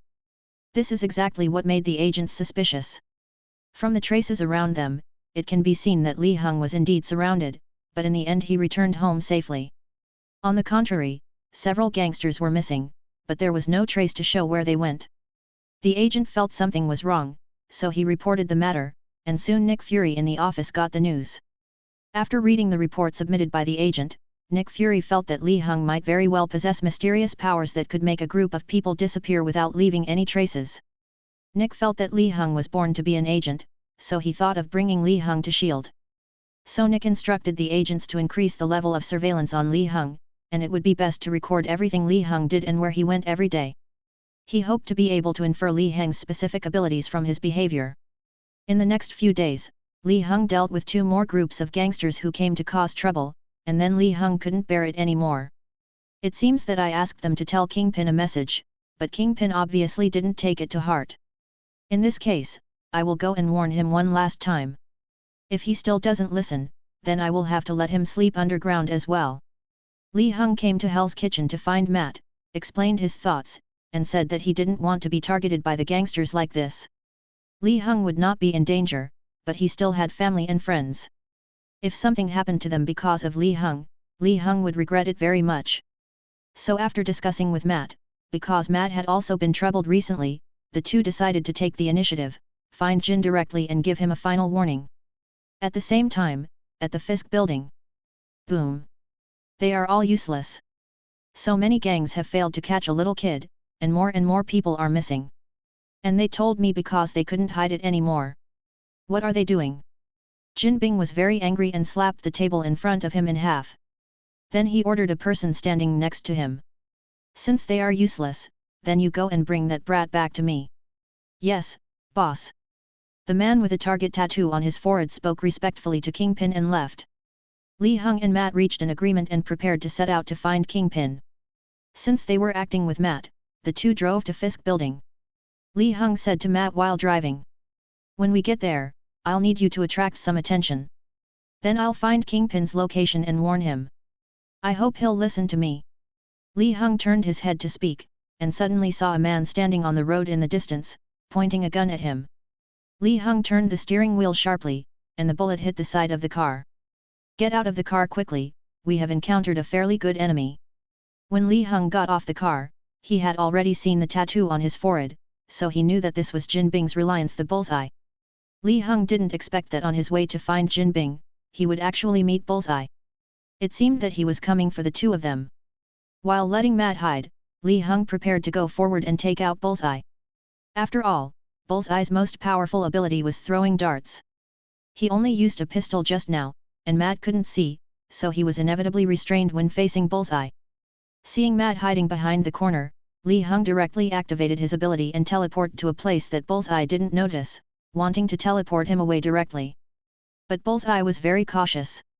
The moment he saw Li Heng disappear, he rolled on the ground and left where he was standing. This made Li Heng's space door ineffective and failed to teleport Bullseye away. Now Bullseye already knows what Li Heng is thinking, so his attention is always on Li Heng. Once he sees that Li Heng wants to use his ability, he will move quickly. Matt heard that Li Heng was in trouble, so he walked out from behind the corner and tried to attract Bullseye's attention. Sure enough, the moment Matt suddenly appeared, Bullseye was distracted and thought about Matt and threw a dart. Li Heng seized the opportunity and without even thinking about teleporting underground, he struck directly at Bullseye's body. Matt was hit by the dart and Bullseye's body was split into 2 halves by Li Heng. When Li Heng cleaned up Bullseye's body and came to check on Matt, he found a dart stuck in Matt's back. So Li Heng changed the destination directly and drove Matt to the doctor in Hell's Kitchen. Old Jack, Matt is injured, go check on him. Old Jack found a place in Hell's Kitchen to treat patients. Although he didn't have a medical license, gangsters were always getting injured here, so many people came to Old Jack for treatment. It's okay, it's not a big problem. After checking Matt's wound, Old Jack bandaged it and signaled Li Hung that he could take Matt away, just remember to change the bandage after 2 days. Li Hung took Matt directly back to Matt's residence, and only went home after making sure that he was okay. Xiao Zuch, you cleared all the surveillance around the bullseye we just encountered. Li Hung instructed Xiao Zuch to clear the surveillance to prevent others from seeing it. Chapter 12. Then Li Hung, sitting on the bed, began to recall today's battle. He found that every time he wanted to launch a space gate attack, he would raise his hands and be seen by the target. This made Li Hung start to reflect. It seemed that he still did not have enough combat experience. He was like this when facing the bullseye. What about facing other more powerful people in the future? So Li Hung decided to make some changes. The first thing was to practice more on how to use the power of space. It would be best if he could activate it directly without raising his hands. The second thing is to increase combat capability and be able to skillfully use the power of space in combat. In order to achieve these, Li Hung needs to increase his practice time, because he knows that if he does not practice more now, he will encounter more dangers in the future. So Li Hung asked Xiao Zuch to remind himself every day. Little Zuch, remind me to practice the power of space every night from now on. Okay, Master. I've remembered it. After arranging the time plan, Li Hung prepared to look for Jin Bing in a few days. Because he was attacked by Bullseye today, when Jin Bing finds out that Bullseye is gone, he will definitely increase his own defense, and it will not be easy for Li Hung to get close to Jin Bing. So after a while, Jin Bing relaxed and things became much simpler. On Jin Bing's side, he waited for a long time but didn't see Bullseye coming back, so he sent his men to look for him.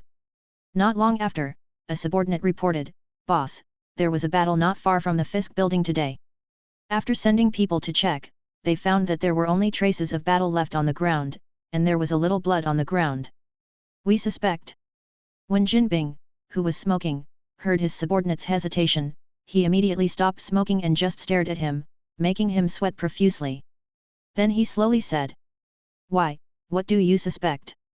"We suspect that it was Lord Bullseye who was injured, because all the surrounding surveillance cameras have been cleared. If Lord Bullseye was safe and sound, he would not have cleared the surveillance cameras." The subordinate finished his words tremblingly, lowered his head and did not dare to look at Jin Bing. After hearing his men's speculation, Jin put out his cigarette in the ashtray and said, "Then go test the blood to see if it's Bullseye's. Then find Bullseye and have that loser come back to report what he encountered." "Yes." After seeing that Jin Bing asked him to leave, the subordinate quickly agreed to Jin Bing's arrangements. He didn't want to stay here for another second, for fear that Jin Bing would get angry and kill him. Shield. Because Nick asked the agents to monitor Li Heng's actions, the daytime battle could not be hidden from them. Long before Kingpin sent people, agents had already arrived at the battle site, took samples and took photos of the surroundings, and then brought them back to SHIELD for analysis. Nick saw the results obtained by the intelligence analysis agent, which showed that Li Hung had the ability to make people disappear, and he also had a computer-savvy assistant who helped him clear the surrounding surveillance. Nick thought, "It seems that we are getting closer and closer to fully understanding Li Hung." Li Hung, who was sleeping, didn't know that two groups of people had been busy until late at night because of him. The next day, Li Hung found Lin Yi and told him about Matt's injury. Then Lin Yi wanted to go visit Matt with Li Hung. He wanted to invite Matt to be the company's chief lawyer, so he could take advantage of Matt's rest at home to have a good chat with him. So the two of them bought some nutritional supplements and went to Matt's house. "Hey, Matt, I heard that you were injured, so Lin Yi and I came to see you." As soon as he entered the door, Li Hung spoke first, and at the same time, he winked at Matt with his back to Lin Yi, not wanting Lin Yi to know too much, otherwise he would be in danger. Matt obviously understood Li Heng's hint. "Oh, nothing happened. Thank you for visiting me and buying me some things." "It's nothing. Coming to visit you and buy some things is our Chinese tradition." "But how did you get injured? Is it serious?" Lin Yi asked. "The injury is not serious, and it will be fine after a few days of rest." After a few people chatted for a while, Li Hung began to talk about the purpose of their visit. "Well, Matt, actually we originally wanted to invite you to be the company's chief lawyer and help us solve legal problems. I wonder if you are willing? Of course, we will not fix your workplace, nor will we interfere with your other affairs. As long as you can provide legal assistance when the company needs it, that's all.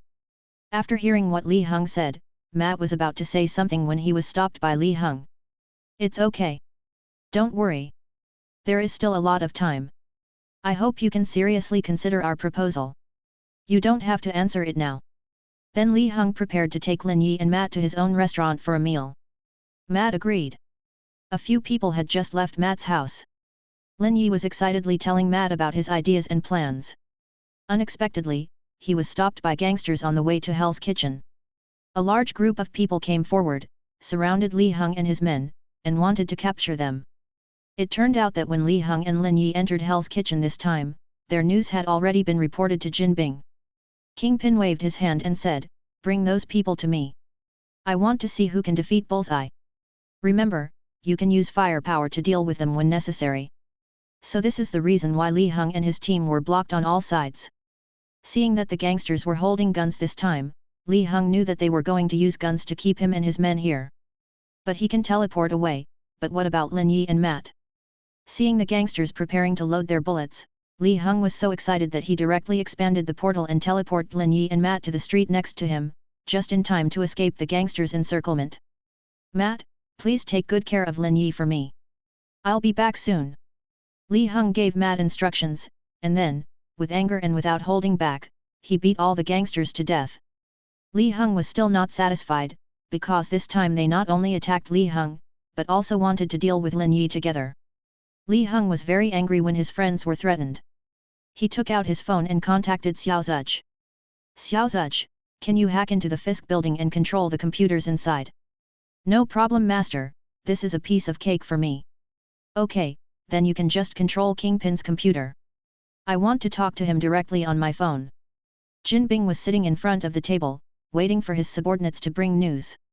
Suddenly, he found that the computer in front of him turned on, codes flashed on the screen, and then a young man's face appeared on the screen. Kingpin knew that this young man was the one who defeated Bullseye. Faced with this situation, Jin did not show any expression fluctuation, but just said calmly, "Young man, what do you want to say?" Li Heng stared at Jin Bing on his phone and said word by word, "Jin Bing, I warn you, and this is the last time, don't mess with me and my family and friends again, otherwise I will let you go with Bullseye." "Oh, it seems you didn't defeat Bullseye, you killed him," Jin Yong said in a positive tone. "Mark my words, or I will find you." Chapter 13. After Li Heng finished speaking, he hung up the phone. Jin Bing looked at the black screen and called his men in, asking them to dispose of the computer and replace it with a new one. "Humph, I am the king of the underground, how could I be afraid of your threats?" When Li Heng went back to find Matt and Lin Yi, he saw Lin Yi looking at him excitedly. "Well, let Lin Yi be dragged into this matter." Li Heng was not afraid that Lin Yi would know his ability and tell others casually, but he was afraid that he would be in danger because of him. But seeing Lin Yi's questionable expression, Li Heng thought that he should not worry about him anymore and should deal with Lin Yi's problems first.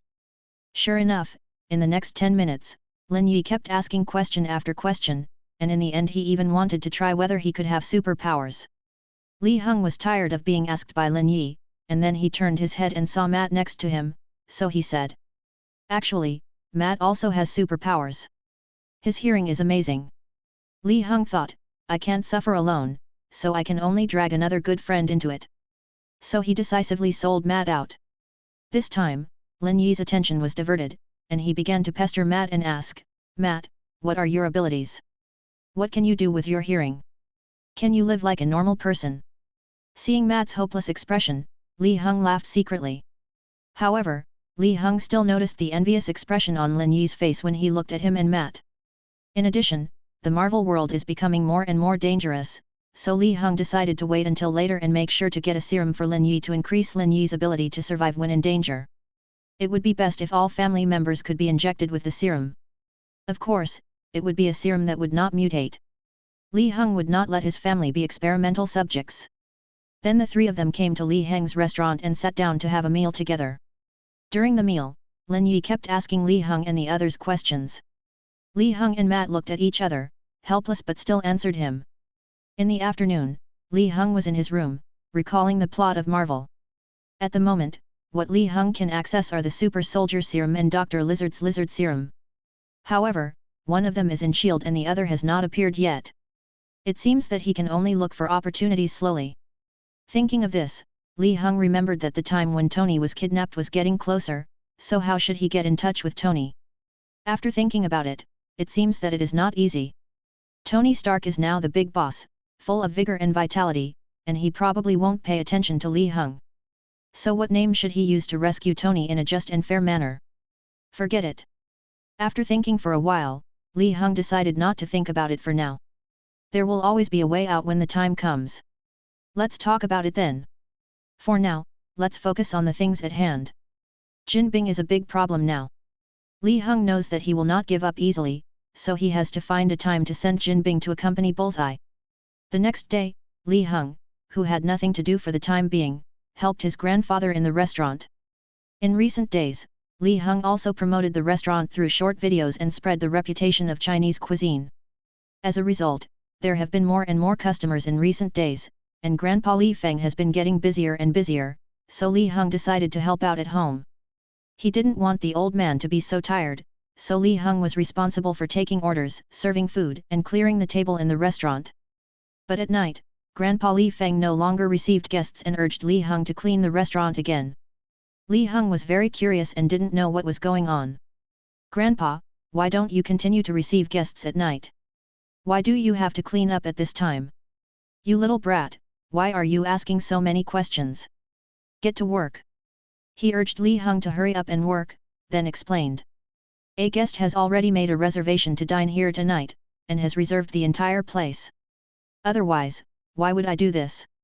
Here, there's still a little bit that hasn't been mopped clean."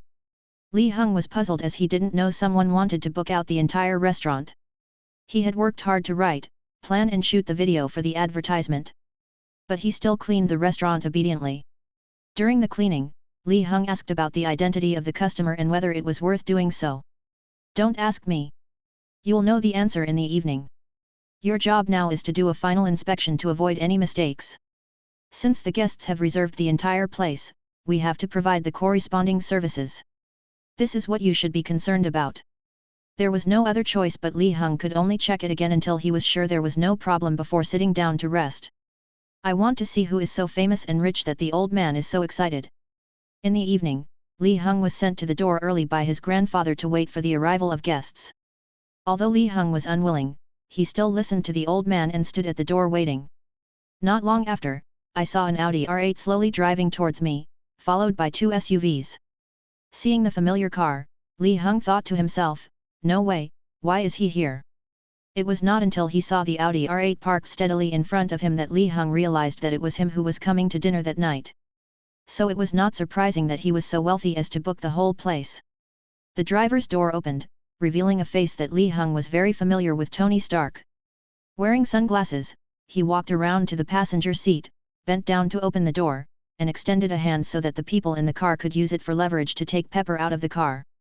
The two people came to Li Heng, and Pepper said, "Hello, is Chef Li from the restaurant here? We have made a reservation for tonight." "Hello, Miss Pepper, welcome. I am the grandson of Master Li. He is preparing food in the kitchen right now, so I will be the one to receive you. Please follow me." After hearing the conversation between Pepper and Li Heng, Tony, who was about to take out a tip to give to Li Heng, stopped halfway and silently put the money back into his wallet. Li Heng looked at Tony's hand movements with contempt. He knew that Tony treated him as a doorman and didn't know that he was the owner of the restaurant. But Li Heng didn't feel strange. He just looked down on Tony and turned around to lead them into the restaurant. But Tony was also staring at Li Heng, so Li Heng's contemptuous look was seen by him. "Hey kid, I know you're not a doorman, but you..." Before Tony could finish his words, Pepper pulled his arm, signaling him not to talk nonsense. "Well, kid, you're lucky. For Pepper's sake, I won't bother with you," Tony muttered quietly. Li Heng saw all of this and thought, as expected, only Pepper can barely control the now high-spirited playboy Tony. Chapter 14. Li Heng took the two of them to the prepared seats, sat them down, and began to pour water for them. He completely became a waiter tonight. When Tony saw Li Heng standing there to serve him, his displeasure immediately disappeared. When Li Heng finished pouring the water for him, he smiled cockily, "Thank you for your service." At the same time, he took out the money he had just spent and put it in Li Heng's hand. After doing all this, Tony breathed a sigh of relief, finally regaining his face. Li Heng calmed himself down and walked towards the kitchen. He didn't want to see Tony's expression again, but he couldn't just beat him up. Not to mention the issue of compensation, the old man might not let me go. So Li Heng simply turned a blind eye and hid in the kitchen, ready to see how the old man was cooking. Because Pepper had already ordered what to eat tonight before coming, so Li Heng didn't have to wait for them to order, and the old man could also prepare it in advance. After a while, the old man prepared several dishes and urged Li Heng to serve them quickly so as not to keep the customers waiting too long. Tony is asking Pepper. "Pepper, why do we have to eat here today? I think this small restaurant is better than going to a Michelin 3-star restaurant. We can have a candlelight dinner." While waiting, Tony began to show his wealthy side again. Pepper explained. "Don't you know? This restaurant has been very famous on short videos recently. It's said to be the most authentic Chinese restaurant in New York. I had to work very hard to make a reservation for a whole evening." Li Heng came out of the kitchen carrying the dishes and saw the two people huddled together talking about something. They separated only when they saw Li Heng. Li Heng put the dishes on the table and introduced the history of each dish to them one by one. Li Heng talked non-stop, and Pepper was hearing this for the first time, so she was quickly fascinated. When Tony saw Pepper's look, he immediately became jealous again. Then, when Li Heng secretly raised his head at him, he immediately became jealous again. Li Heng found it very interesting, so he deliberately angered Tony, and then looked at Tony's jealous and angry expression, which he found very funny. Tony couldn't help it until he saw Li Heng and Pepper chatting more and more happily. "You know so much about history, why are you still working as a waiter here?"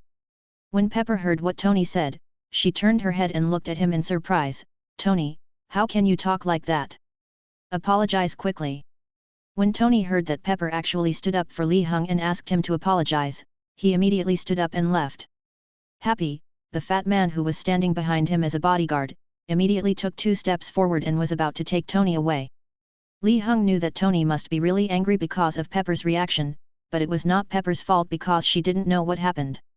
So Li Heng felt that he couldn't go too far, mainly because he sensed a murderous aura coming from the kitchen, and Li Heng's neck felt cold, so he could only explain first, otherwise the old man would rush out from the kitchen and slap him twice. "Don't be angry, Mr. Stark. I'm a college student now. I usually come home to help my grandfather with work when I'm free. I just happened to come back from school these few days." As he spoke, Li Heng winked at Tony, indicating that he had already explained it and he had no other intentions.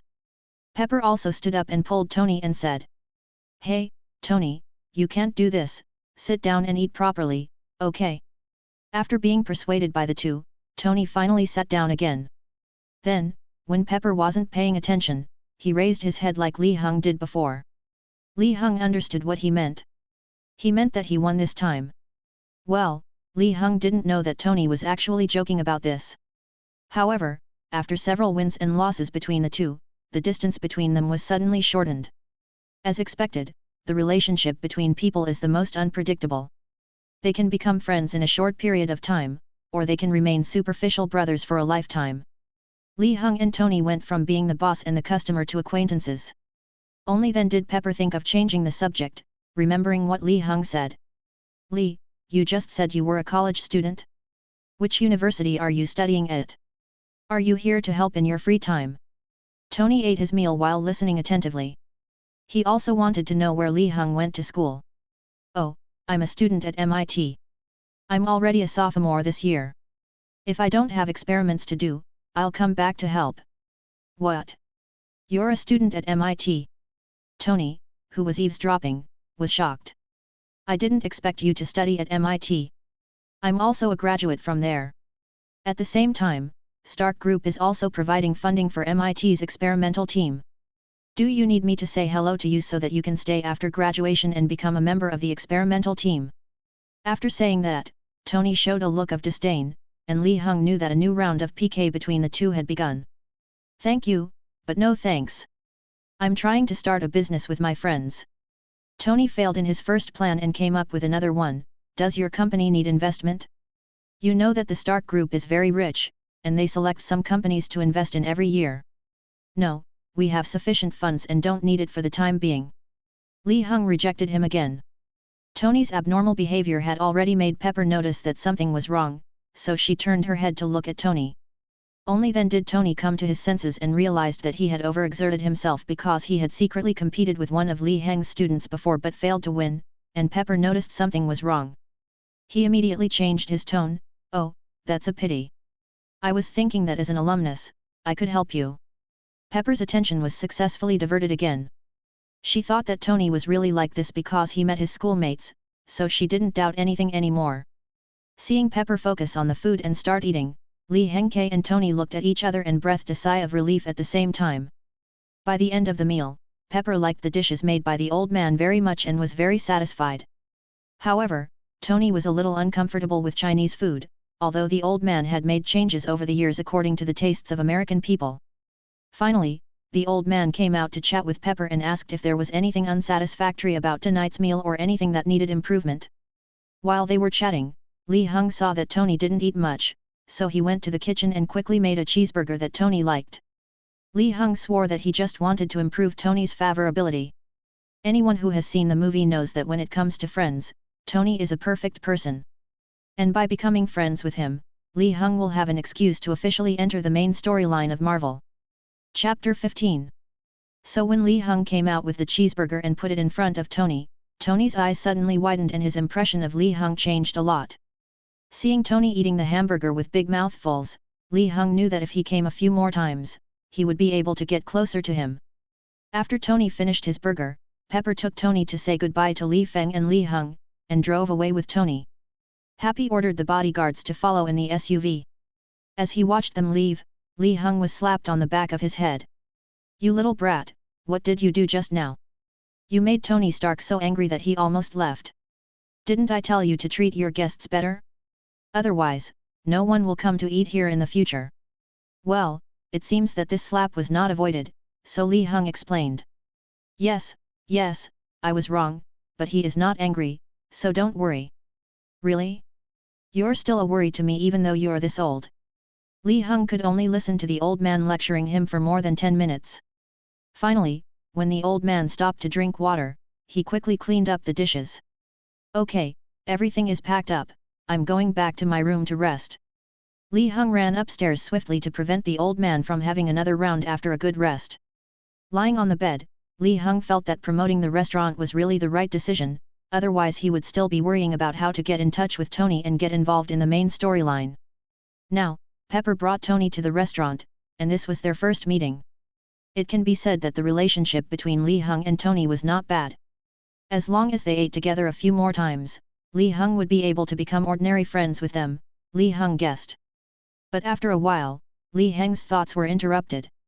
Master, I saw from the surveillance that your house has been surrounded by gangsters. Li Heng jumped out of the bed and his first reaction was, Jin Bing is attacking. But from Xiao Zej's subsequent introduction, we learned that Jin did not come, but the gangsters had taken up weapons and seemed to be preparing to demolish the restaurant. This made Li Heng really angry. He had warned Jin Bing once, but he didn't expect that he would still be so stubborn. In that case, he would get rid of him tonight. So Li Heng put on headphones so that Xiao Zej could report the situation at any time, and he teleported directly out to teleport all the gangsters underground, and at the same time instructed Xiao Zej to finish the work. Then Li Heng went towards Fisk Building. Xiao Zej, hack into the surveillance camera at Fisk Building, don't let them find anything unusual, then find out where Kingpin is and tell me his exact location. 2 minutes later, Little Zej spoke, Master, we have found Jin Bing's location. He is in his office on the top floor of the building. Looking at the building in front of him, Li Heng looked directly at the top floor, activated the power of space, went directly to the top floor, and then entered Jin Bing's office. Jin, who was looking at some information, did not expect that Li Heng would just walk into his office like this without the bodyguard reacting at all. So he secretly reached for the pistol in the drawer. After Li Heng came in, he did not take action directly, but looked at Jin Bing's office and said, Tisk tisk, it has to be the office of the King of the Underground. This decoration is much more luxurious than mine. No, I have to decorate my office like this in the future. Seeing that Li Hang's attention was not on him at the first time, Jin Bing quickly took out his pistol and pointed it at Li Hang's back. Bang! Bang! Bang! Jin Bing fired 3 shots in a row, and then found that Li Hang had disappeared. Are you looking for me? Li Hang's voice came from behind Jin Bing. It turns out that Li Hang had already seen Jin Bing's actions through Xiao Zuch through the computer camera, so Li Hang did this. He wanted to give Jin Bing the greatest impact to repay him for taking action against Li Hang's family. Hearing the sound behind him, Jin Bing dropped his pistol and wanted to stand up and engage in hand-to-hand combat with Li Hang. But how could Li Hang let him do as he wished? He teleported directly to create distance. At this time, the bodyguards outside heard the gunshots and had already picked up their weapons and entered the office. Jin Bing already knew that Li Hang had the ability to suddenly disappear and reappear somewhere else, so he came to the protection of the bodyguards and slowly moved outside the office, while commanding the bodyguards. Carry out indiscriminate shooting, leaving no place untouched. Upon hearing Jin Bing's order, the bodyguards opened fire. Li Hang learned from Xiao Zuch that all the people on the top floor were present, and then he looked at Jin Bing and smiled. Then, in Jin Bing's surprised eyes, just before being shot, he disappeared from Jin Bing's sight. The bodyguards didn't react and continued shooting wildly. But Jin Bing immediately thought of the scene where Li Hang appeared directly behind him just now, and hurriedly turned his head to look back. Sure enough, he saw Li Hang. Li Hang did not hold back and directly activated the power of space to teleport Jin Bing to the middle of the office. Then Li Hang prepared to leave. Before leaving, he randomly teleported all the bodyguards so that they appeared face to face and surrounded Jin Bing. Then the bodyguards who were unable to react in time shot at Jin Bing. Within a few seconds, no one was left alive except Li Hang. Remember to clear the surveillance. Li Hang said to Xiao Zuch. Master, I have cleared all the surveillance. Li Hang returned to the room, took off his clothes and prepared to take a shower and go to bed. Yeah, well done. The next morning, Li Hang was still sleeping when he received a call from Matt. Li, you know what? There was a gunfight at the Fisk building last night. We don't know the details yet. But it was said to have happened on the top floor of the building. Oh? Really? I didn't know. I was sleeping yesterday and such a big thing happened. Li Hang didn't know whether S.H.I.E.L.D. had been monitoring him recently, so he pretended not to know what was going on. After chatting with Matt for a few words, I hung up the phone. I turned on the TV and saw, as expected, that there were already reporters at the Fisk building reporting on the scene. After watching for a while, Li Hang turned off the TV. Because the system prompt sounded. Ding, congratulations to the host, your reputation has increased to 10 points, and you have received a new gift package. It has been put into the system space, please check it. Hearing the system's voice, Li Hang suddenly became excited and took out the gift package from the system space. However, this time Li Hang did not open it immediately. Instead, he took a shower first, especially washed his face thoroughly, then changed his clothes, and then sat down in front of the gift bag. After sitting down, I closed my eyes and prayed silently. The Jade Emperor, the Supreme Lord, God, Jesus, the heavens. Greetings to you all, I hope you will bring me good luck. Then Li Hang slowly reached out his hand and opened the gift package. A ray of light flashed by, and the gift package disappeared, leaving only a stone and a branch in its place. Chapter 16. Li Hang looked at the ground in front of him and saw a stone and a branch lying side by side.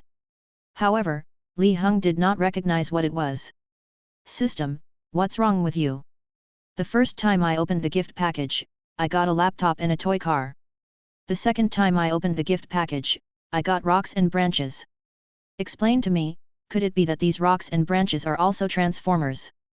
This system guarantees that the things it gives out will definitely be useful, but the specific situation still requires the host to explore it personally.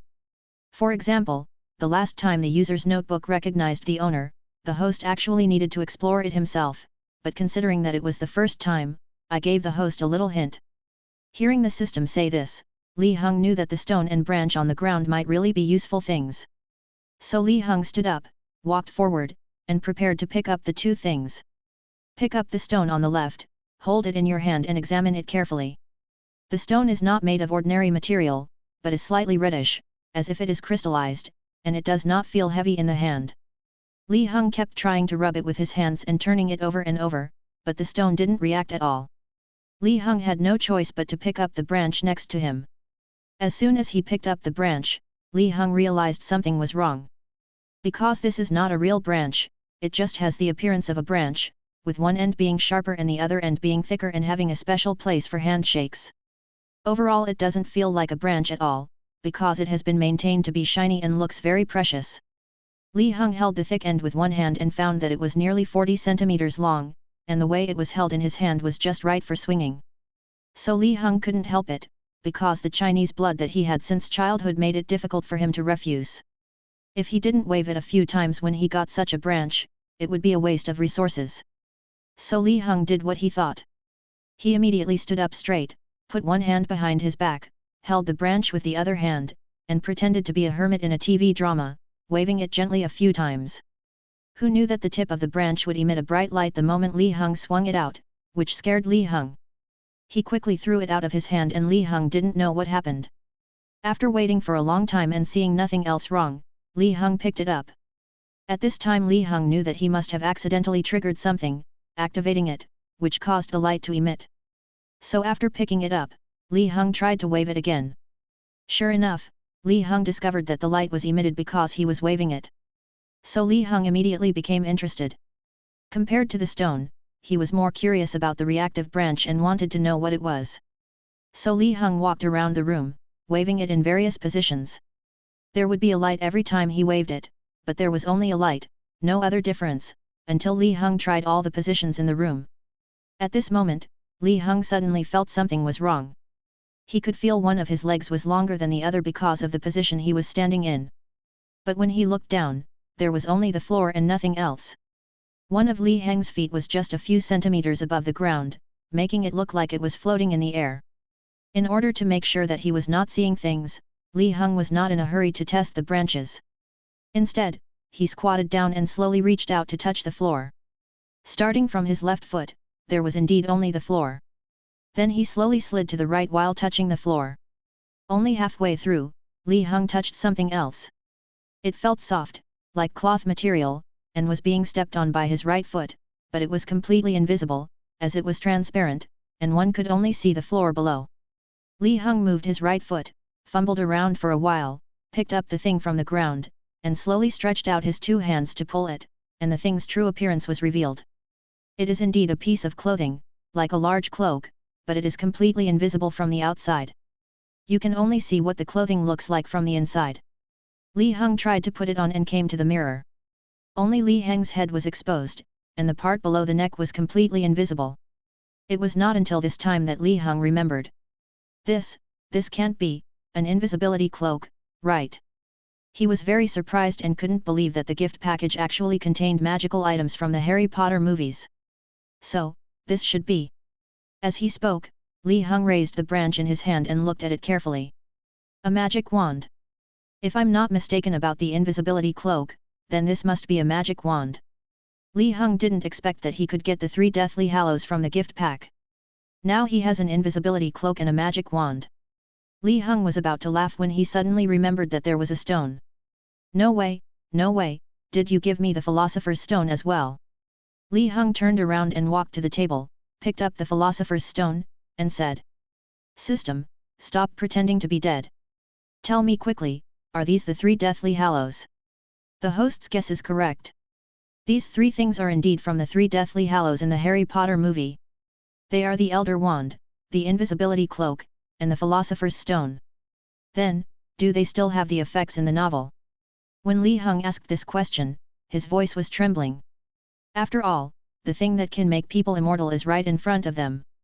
If it is true, then Li Heng definitely has the immortality that ordinary people most desire.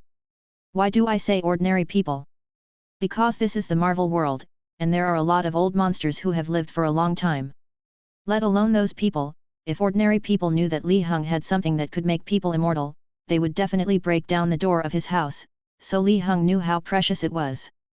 And with the Philosopher's Stone, Li Heng no longer has to worry about his loved ones aging and passing away.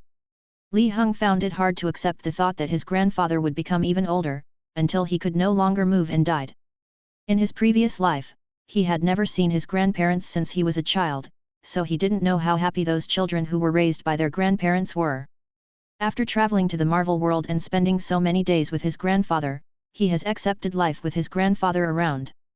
But this time the system waited a long time before speaking. The items in the gift pack require the host to explore and find the way to use them on his own. Li Heng was so angry that he laughed. He didn't expect the system to say such a thing to him. However, it can still be analyzed from the system's words that these things are likely to be effective, but Li Heng still needs to try how to use them. Now Li Heng became rich overnight, because any of these three was very useful to him. So the top priority is to quickly find the correct way to use it. Chapter 17. In the afternoon, Li Heng was experimenting in the room to see how to use the magic wand. He experimented for a long time, setting up sacrifices and chanting incantations, and the only thing missing was a blood test to identify the relative. Moreover, he had waved the wand until his arms were sore, but the wand still only emitted a flash of light. This made Li Heng very uncomfortable, and he didn't know how to use it. Sitting on the bed to rest, Li Heng felt the pain in his arm and thought, "No, I'm already very tired and I haven't found a solution yet. I can only rest first and think of a solution after my arm recovers." Li Heng thought this in his mind, waving the magic wand subconsciously. When Li Heng was thinking about recovering his arm, a beam of light came out of the magic wand and flew towards his arm. Before Li Heng could react, the light had already hit his arm.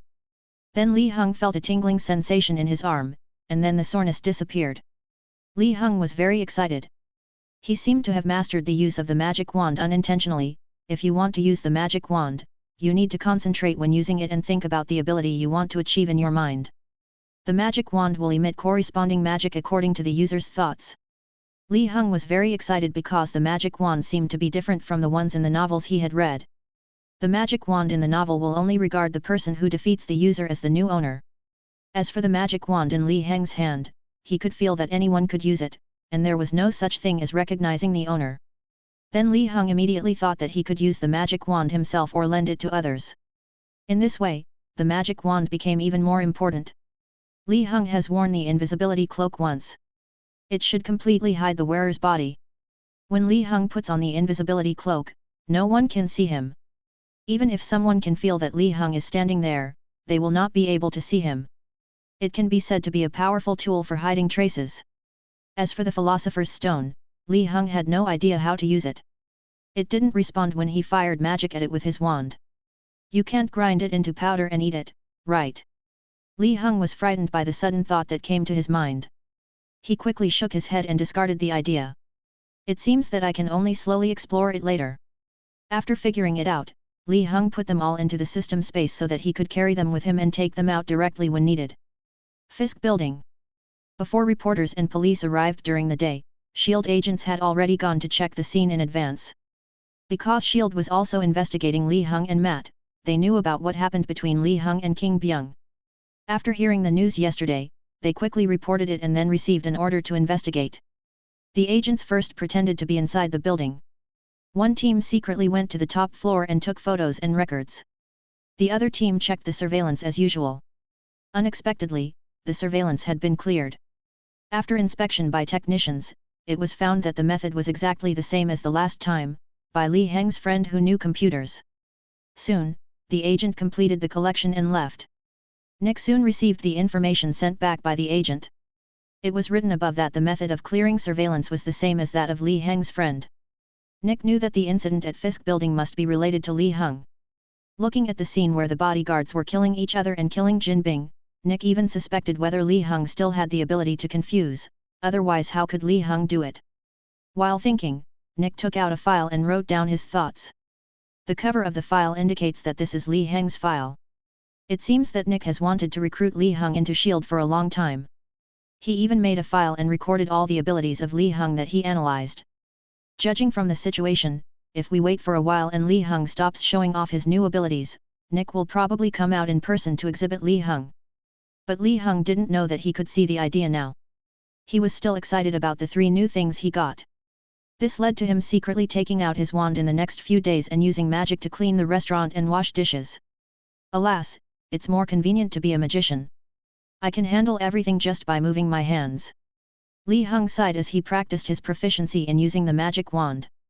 At night, Li Heng was still watching the store at the front desk. There were not many people there, so Li Heng was a little absent-minded. He held his chin with one hand, his mind wandering far away. He was thinking about how many kinds of magic the magic wand could release. Li Heng decided to try it later. At this moment, Li Heng suddenly found through the glass that there was a car outside the restaurant. It had been standing there for a long time, but through the car window he could see that there was someone inside. This made Li Heng curious about who would park in front of the restaurant for a long time and pretend to be a maintenance vehicle. So Li Heng lowered his head and typed on his mobile phone, asking Xiao Zuj to see what was going on with the car. After a while, Xiao Zuj replied, according to what they said, they should be the people from S.H.I.E.L.D. that the master mentioned. Li Heng stood up suddenly. He didn't expect that S.H.I.E.L.D. was so arrogant and was openly monitoring him here and had not given up yet. So Li Heng pushed open the restaurant door and walked out.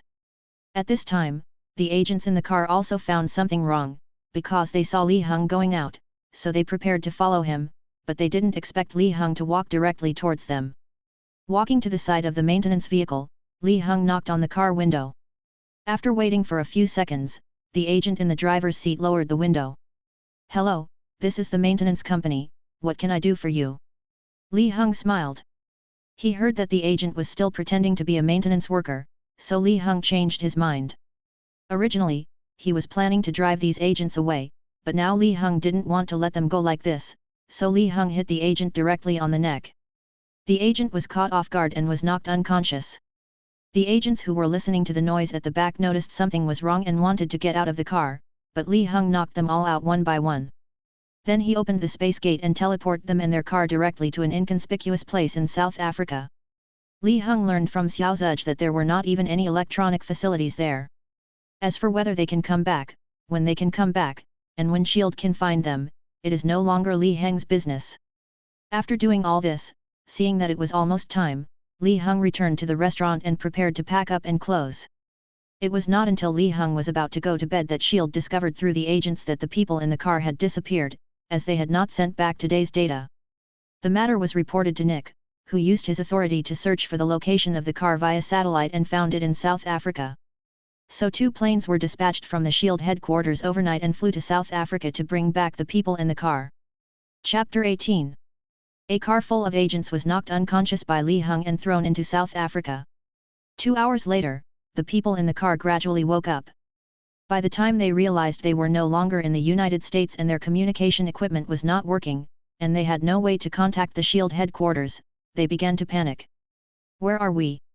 We won't be unable to go back, will we? All electronic devices here are not working, and it shows no signal. So we literally traveled 2 hours from the United States to here, we didn't know where we were, and we couldn't contact anyone else." It was the captain of the special agent team who calmed down first. "That's enough. Stop imagining and be quiet." Everyone then stopped and prepared to listen to what the captain had to say. "Since we have been sent to a place where we cannot contact the outside world, it means that the Bureau has agreed not to contact us. Then we just need to wait until night, and the Bureau will naturally find out that we are missing. At that time, they can use the satellite locator on the car to locate where we are, so they can come and pick us up. So what we have to do is to protect our own safety and wait for the Bureau to send someone to rescue us." After listening to the captain's words, everyone slowly calmed down and began to recover their qualities as agents. They started to work together, first finding out the surrounding situation, then standing guard in batches, and finally guarding the maintenance vehicle and waiting for rescue. Until night, they did not see any trace of human beings around, so 2 team members captured 2 antelopes and roasted them for food. It was not until nightfall that the team members on night watch saw 2 planes flying in the sky, getting closer and lower. Combined with what the captain said during the day, they realized that the 2 planes were probably coming to pick them up. So he shouted excitedly, waking everyone up. Everyone was very angry and hoped that he could give an explanation. As a result, he was so excited that he couldn't speak and pointed his finger to the sky. Only then did everyone realize that there were 2 planes flying over in the sky in the distance. When they descended to a certain altitude, they turned on their searchlights and looked for something. Everyone quickly took out all the glowing objects, trying to guide the 2 planes. Sure enough, after a while, they were found by the searchlight, and then they landed in an area they had cleared. The cabin door slowly opened, and the first person to come down was a middle-aged man with slightly balding hair. He walked up to the agents, showed them his shield ID, and said, "Everyone, I'm Agent Carlson. I finally found you. Please follow me on the plane and we'll go home together." Everyone was very excited to hear Carlson say this, so they followed Carlson onto the plane. Carlson did not forget that there was another car. So he ordered the accompanying agents to drive the car onto another plane, and then the plane took off and headed towards the SHIELD headquarters. After several hours of flying, the plane landed again. By questioning Carlson, the agents learned that they were thrown from the United States to a place like South Africa in an instant, and they immediately realized how powerful Li Heng was. So when they got off the plane, they all expressed that they did not want to continue to monitor Li Heng as they felt it was too dangerous. Nick, who was waiting at the bottom of the plane, happened to hear this, so he said, "I can agree to your request, but I need you all to go through a routine interrogation. After the interrogation is over, your tasks can be changed to other ones." The agents looked at each other and agreed with Nick's suggestion. So, the agents were separated, and each sat in a separate interrogation room, and recounted exactly what had happened today. Carlson came to Nick's office with the transcript. "Sir, based on their confessions and the polygraph results, we can basically conclude that what they said is true." "Oh? In other words, they didn't know anything after they were knocked unconscious, and only woke up when they were in South Africa?" Carlson was stared at by Nick and couldn't help wiping his sweat. "I think so, no problem. So, Li Heng has the ability to teleport other people, and it is very powerful. He can teleport a whole car of people and cars to such a long distance, and ensure that no one is harmed." Nick touched his chin and said, "It seems that I need to raise Li Heng's importance level by 1 level, and his information must be strictly preserved. Only agents of level 8 can view his file." "Okay, I know." After Carlson pushed the door open and left, Nick whispered, "It seems that I need to go there in person and recruit him into SHIELD." The next day, Li Heng was busy in the store and nothing happened. Well, such peaceful days are the best. It's a pity that Marvel is about to get into chaos. While cleaning up the restaurant in the evening, Li Heng was sighing there. At this time, Xiao Zuj suddenly reminded Li Heng through his mobile phone that there were many more agents around the restaurant and they surrounded the restaurant, but they did not take any action, as if they were waiting for something. Li Heng stopped what he was doing and found a chair to sit down. He wanted to see what SHIELD was going to do. The door of the restaurant was pushed open, and then a one-eyed bald man wearing an eye patch walked in. Li Heng looked and said, "Why is Nick Fury here?" But Li Heng didn't say anything, just kept looking at Nick. Similarly, after Nick came in and saw Li Heng sitting there, he also found a chair and sat down, then also looked at Li Heng without saying anything. The restaurant was very quiet. Until Li Heng's grandfather asked upstairs, "Smelly boy, haven't you cleaned up yet?" Li Heng then spoke, "If you are not here to eat, then go back. The restaurant does not welcome people who come to cause trouble." "What if I come here for dinner?" Nick asked. "Sorry, the restaurant is closed, please go back." So Nick had to find another topic. "Do you know how many years you will be sentenced to for the people you killed these days and what you did to the agent yesterday?" "Oh? Is it so serious?" "Of course, if you don't want to go to jail, there's only one way now." "Any solution?" "That is to join SHIELD. I can guarantee that I will deal with your murder cleanly and prevent the agents from causing trouble for you. You just need to join SHIELD and work for me." Chapter 19. When Nick Fury heard Li Heng's question, he thought he was willing to join SHIELD, so he told him his purpose. "Ha ha ha, Nick Fury, you are such a joke. If you had evidence of my murder, you wouldn't be standing here talking to me now. As for those agents, if they want to cause trouble for me, come on." Li Heng laughed out loud after hearing what Nick said, and then continued. "As for you now, you should have known my abilities from them, but why did you dare to come to see me directly after knowing my abilities? You are not afraid that I will kill you directly? It seems that you have prepared a backup plan. You are indeed an old fox. But what about now?" As soon as Li Heng finished speaking, there were sounds of agents being knocked down one after another outside the restaurant. It turned out that under the suggestion of Xiao Zuj, Li Heng had already arranged for Xiao Zuj and Xuan Lun to go out and secretly knock out the agents after dark. After learning about the situation outside, Nick Fury immediately prepared to take out his weapon and wanted to take the opportunity to threaten Li Heng. But Li Heng teleported behind him, confiscated his weapon, and then came to the door, threw Nick Fury to an agent who could still move, and warned, Don't bother me, or next time it won't be as easy as knocking me down, and you may not be able to go back. Then Li Heng watched them leave dejectedly with Nick. Li Heng thought, it seems that I have to find something for Shield to do later, otherwise Nick Fury will keep targeting me. What if I can't help myself and attack Shield, and Nick Fury calls that woman back? What should I do then? I can't beat Captain Marvel now. Li Heng thought for a long time and decided that it would be better to divert Nick Fury's attention to other places. It just so happened that Li Heng knew a little about S.H.I.E.L.D. and could keep Nick Fury busy. In the car outside the door, the agent helped Nick up and leaned against the seat. "Chief, are you okay?" Nick had a cold face and didn't say anything. He just waved his hand and told him to drive away quickly. He didn't want to stay here for a second, so a few agents who were still able to move stuffed everyone into the car and drove away. Back at S.H.I.E.L.D., Nick called all the agents involved in today's operation to the conference room, ready to listen to them talk about how they did it. All the fully armed agents were knocked to the ground in a very short time. So it's the same teleportation ability as Li Heng. Although Nick didn't believe it, he still asked tentatively. "No, Chief, it's not the target's teleportation ability." Hearing this, Nick breathed a sigh of relief, but then the agent said, "Chief, I saw clearly what attacked us. It was a toy remote control car." And what? The agent swallowed and continued. "And I saw with my own eyes that the toy remote control car suddenly began to deform while it was driving, and then it turned into a robot several dozen centimeters long, and it was still saying something. It should be a robot with autonomous consciousness." "What? Everything you said is true?" Nick Fury looked at the agent in shock when he heard this. "Commander, I can prove that what he said is true. Because I saw it too." At this time, another agent said the same thing, and then many agents responded. Some said they saw toy cars, and some said they saw robots. Hearing this, Nick Fury looked solemn. "Okay, remember, don't tell anyone about what happened today, understand?" "Yes, Director." Then Nick asked the agents to go out, and he took out Li Heng's file and recorded that Li Heng had a robot with suspicious autonomous consciousness. Then he looked through Li Heng's files and found that he had never figured out all of Li Heng's abilities.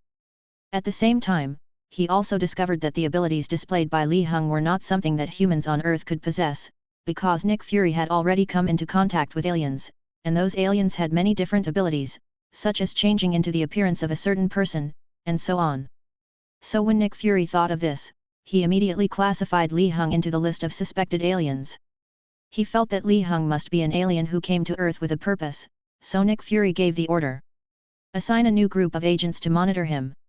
Remember to be more careful this time. Although based on his attitude towards us, he generally won't kill us, it's best not to be discovered by him again. If that's not possible, monitor him from a distance and just record where he goes every day." Nick Fury called in an agent and reassigned the task of monitoring Li Heng. From this point of view, it is obviously unrealistic to expect the suspicious Nick Fury to give up monitoring Li Heng. Over the next month, at the end of 2007, Li Heng did not expect that Pepper would bring Tony to the restaurant for 2 more meals. There was about a 2-week interval between each visit, and after each meal, Pepper said the food was delicious. But it was obvious that Tony didn't like it very much, but he came with her because of Pepper. Tony still liked to eat cheeseburgers or pizza. So every time they came, Tony would ask Li Heng to make him cheeseburgers, and in this way, Li Heng became more familiar with Tony. Later, Tony asked Li Heng again very seriously whether his company needed investment, but Li Heng still refused because short videos are very popular now and he doesn't have to worry about funding at all. At the same time, Pepper seemed to have found a confidant with Li Heng's grandfather on the topics of how to lose weight, maintain figure, and how to eat healthily.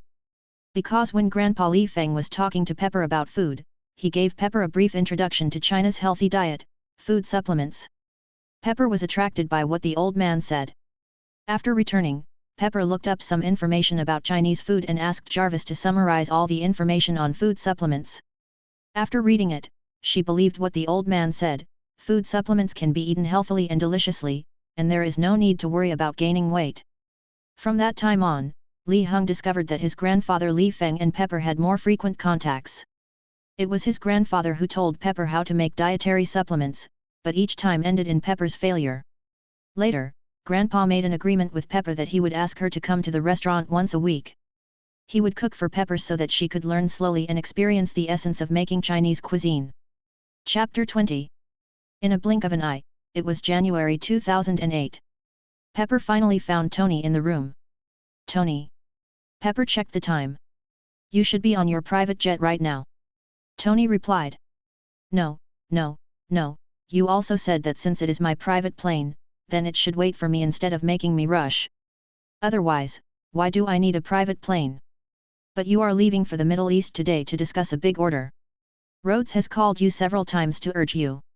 Okay, I'll leave now. Then Tony drove his Audi R8 quickly to the airport, while Happy drove his SUV and stepped on the accelerator, barely catching up with Tony's speed. Half an hour later, they arrived at the airport and Rhodes was already standing at the door of the plane waiting. Seeing Tony finally coming, Rod complained. Hey, Tony. You kept me waiting for you for nearly 4 hours. Why, didn't I tell you I'd be a few hours late? No, I couldn't even get through to you on the phone, so I had to call Pepper. Okay, let's go now. It won't be a problem for them to wait for a while. Come on, Happy, we have to go. Okay, boss. Happy took the luggage onto the plane, and then Rod took off and began to fly towards the Middle East. After several hours of flying, Tony and his crew finally arrived at the destination. Tony then said he wanted to have a good night's rest, so the weapons display was postponed to the next day. However, what Tony did not expect was that on his way back by car the next day, he was kidnapped by terrorists holding the weapon he invented. In his last glance before fainting, he saw the Stark Group's shells falling beside him. When Li Hung was watching TV, he saw a news report saying that Tony Stark, the boss of Stark Industries, had recently been attacked by terrorists in the Middle East and his whereabouts have been unknown to date. With the release of this news, the stock price of Stark Industries plummeted, and rumors were spreading on the internet that Tony Stark might have been killed by terrorists. When Li Hung saw the news, he knew that the era of chaos in the Marvel Universe was about to come. For some reason, Li Hung is not worried at all now. Instead, he seems to be looking forward to the series of events that will happen in the Marvel Universe next. At the same time, the news about Tony Stark's disappearance gradually caused an uproar on social media. At the same time, on short videos, many people began to use Tony's disappearance to post videos and take advantage of the popularity. As a result, Tony's affairs have become the hottest search topic now. As long as someone posts a video with topics related to Tony, the number of views and likes on the video will definitely explode. Ms. Pepper, I found on the internet that on the Douyin short video platform, the topic about Mr. Stark has attracted a lot of attention. Now more and more people are posting videos saying that Mr. Stark may have met with an accident. Jarvis finally noticed in the short video that someone started spreading rumors, so he reported it to Pepper immediately. After hearing this, Pepper got angry. How can these people be like this? Tony was just kidnapped, but they said that Tony was killed. Jarvis, help me find the owner of this company. I want to talk to its owner. Okay, Miss Pepper, just a moment. Soon, Jarvis found the owner of the short video company by searching for information. Ms. Pepper, according to the information, the owner of the short video company is a man named Li Hung. He is 20 years old and currently lives in Chinatown, New York. Pepper, who was waiting for news, couldn't believe what Jarvis said. Are you sure? His name is Li Hung. He lives in Chinatown. His family runs a restaurant. Yes, I'm sure, that's what the information says. Pepper quickly called her bodyguards and asked them to drive her to Chinatown. Li Hung, who was practicing his spatial ability upstairs, was called down by his grandfather. Wait a minute, Pepper will be here soon. She said she wants to see you. Li Hung was stunned when he heard the old man say this. When did you become so familiar with Pepper that she had to talk to me through you? You little brat, what are you talking about? I heard that Pepper is in a bad condition. I have made her some nutritional supplements and taught her some simple methods, but why is she still like this? Do you know what's wrong with her? Oh, you may not know yet. Tony Stark was kidnapped by terrorists in the Middle East and his whereabouts are still unknown. The company's affairs all depend on Pepper alone, so she is like this. Li Hung found a chair and sat down, ready to wait for Pepper to come over. What, the mustache guy who came with Pepper, he was kidnapped. Li Hung laughed, yes, that's the little mustache. Ha ha ha, little mustache, this nickname is too funny. The old man rolled his eyes at Li Heng and said nothing. Not long after, Pepper pushed open the door of the restaurant and came in. The old man stepped forward quickly. Pepper, even if something like this happened to that kid Stark, you can't ignore your own body. He said as he asked Pepper to sit down. It's okay, Master Li, I'm fine. I came here today to talk to Li Heng about something. Seeing the old man like this, Li Heng wondered if it was because of his aunt that the old man was so sad. Then, after several contacts with Pepper and discussions about food supplements, the old man gradually treated Pepper as his own child and showed extra care. Pepper seemed to treat the old man as an elder and was very respectful and polite to him. During daily festivals, she would not forget to greet the old man and buy him gifts. However, Li Heng thought that this was a good thing, as it would allow the old man to find a new spiritual sustenance now. Oh, it might be a little early to talk about spiritual sustenance now. After a long time, the affection between the elders and the younger generations can be cultivated slowly, and the old man will not have to think about the aunt who doesn't like Chinese people at all day long.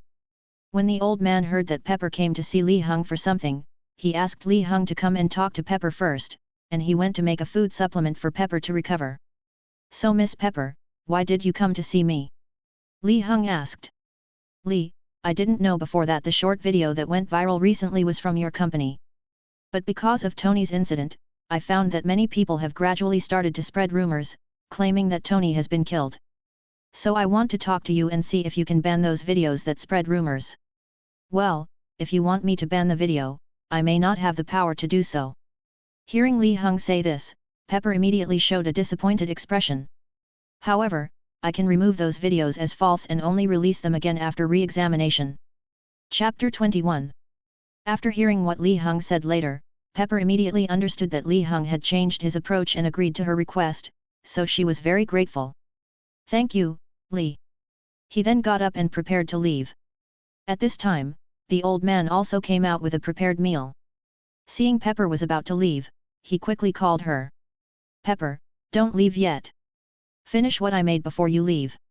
Look at you, you're already so tired. Don't worry, I believe that Stark boy will be safe. Pepper was pulled by the old man to sit down, and then she slowly finished the food. While eating, Pepper's tears fell. Since she learned the news of Tony's disappearance, she has not slept well and has not relaxed for a single minute. She is under great pressure.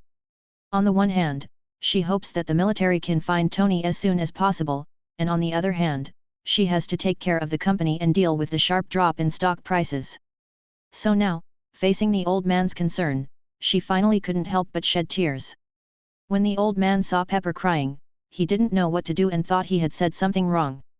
Unexpectedly, Pepper said, "Thank you very much, Master Li. I didn't expect you to care about me at this time and do this for me. I feel the warmth of love from an elder. Don't worry, I will hold on until Tony comes back." After dinner, when Pepper was about to leave, she bowed to the old man at the door of the restaurant. "Master Li, from today on, you are my elder. Don't worry, I will take good care of myself." Then she got into the car escorted by bodyguards and returned to Stark Group. The old man was moved by Pepper's last words and said, "This girl is great, she's strong. But I wonder if Tony can come back safely." When Li Heng heard the old man's words, he thought to himself, he will definitely be able to come back. Not to mention the Mark the First he invented in the cave, even I will wait until Tony invents the armor and then rescue him. However, that will definitely be a few months later, so I didn't tell Pepper now. Li Heng was also afraid that if he went too early and rescued Tony, he would attract the hidden Master Ancient One, who would say that he had interfered with the timeline and disrupted the normal direction of the timeline, so he needed to be eliminated in order to restore the original normal timeline. Therefore, Li Heng decided to be obedient and wait until Tony built the armor before rescuing him. Afterwards, Li Heng called Lin Yi, and then Li Heng went to the company and personally asked him to remove all the videos that spread rumors about Tony and re-examine them. The reason was that the content of the video might involve the spread of false news, leading to adverse consequences. After listening to this, Lin Yi assured Li Heng that he would get it done in the shortest possible time and asked Li Heng to rest assured. When Pepper returned to the company and watched the videos again, she found that there were fewer and fewer videos about Tony. Most of the content she could see now was praying for Tony to have good luck, be found soon, and come back safely. Seeing this, Pepper felt that Li Heng worked really quickly. As soon as she returned to the company, Li Heng had already achieved the effect that Pepper wanted. Now, the news of Tony's disappearance has become less popular on short videos. However, since Tony is the only remaining member of the Stark family, his popularity cannot be eliminated by short videos. Elsewhere, people were still talking about it, and Stark Group's stock price kept falling. Li Heng sat in his office and told Xiao Zuj. Xiao Zuj, when the share price of Stark Group drops to a certain level, prepare to buy the shares of Stark Group at the bottom. Okay, but master, judging from the current situation, Stark Group's shares are already hopeless. Why are you still buying at the bottom? Li Heng was very happy to hear Xiao Zuj's doubts, because Xiao Zuj was not like Jarvis, that kind of stupid artificial intelligence. Little Zuj has his own consciousness and can think like a human, so he asked such questions when Li Heng wanted to buy up Stark Group shares. Li Heng explained. Others may not know, but I do know that Tony Stark will definitely come back safe and sound, and nothing will happen to him. By then, the share price of Stark Group will rise again. After hearing what Li Heng said, Little Zuj tilted his head in confusion, not understanding why Li Heng was so sure that Tony Stark could come back safely. However, he still followed Li Heng's instructions and prepared to buy when the stock price was at its lowest point, quietly waiting for Tony to return, so that he could make a fortune. After all these were arranged, Li Heng stood up, stretched, and said, "Sure enough, I am still not suitable for sitting in the office. I sat for a long time today and my waist is uncomfortable." Then Li Heng said something to Lin Yi and left. After returning home, Li Heng estimated the time. Since it was the time when Tony was kidnapped, which was January 2008, it would take another 2 or 3 months for Tony to make Mark the First in the cave. Only then will Li Heng go to rescue Tony. Otherwise, if he rescues him now, he has not yet built the arc reactor and the armor, so how will the plot develop later? So Li Heng decided that during these few months, he would not do anything extra. He would just build up his strength while quietly waiting for Tony to successfully make the armor. During these few months, Li Heng has been constantly training his space power. Now he can skillfully release the space gate without any pressure. Li Heng has even begun to try to open the space gate to the moon. However, after several attempts, Li Heng still failed. This made him realize that he still had a long way to go before he could master the power of space. So Li Heng practiced harder and also practiced using the magic wand in between. Now Li Heng can easily use the magic wand to cast the magic in his mind to achieve his goals. However, he did not have a good grasp of the amount of magic, because one time when Li Heng wanted to clean up the room, he ended up clearing out all the things in his room, leaving him alone standing in the empty room. During these months, the old man often called Pepper to the restaurant and gave her food supplements from time to time to help her maintain her increasingly tired spirit and body. It was not until Li Heng estimated that the time was almost up that he said to the old man, "Grandpa, I have something to do recently and need to go out for a few days. You have to take good care of yourself at home." Said to Pepper, "I should be able to find where Tony is." Chapter 22. After hearing what Li Heng said, Pepper just thought he was comforting her and wanted to help, so she didn't take it to heart. She just forced a smile and expressed her gratitude. When Li Heng saw Pepper's reaction, he knew that she didn't believe him, but it didn't matter, he would wait until he brought Tony back. Then Li Heng prepared to set off. He found the approximate location of the Middle East from the map and teleported directly to the Middle East. However, after landing, Li Heng was silent for a long time as he saw himself in an endless desert. Where do I even begin to look? It's all desert, and they all look the same. But there is no other way, I still have to find it, so I can only do a slow and thorough search.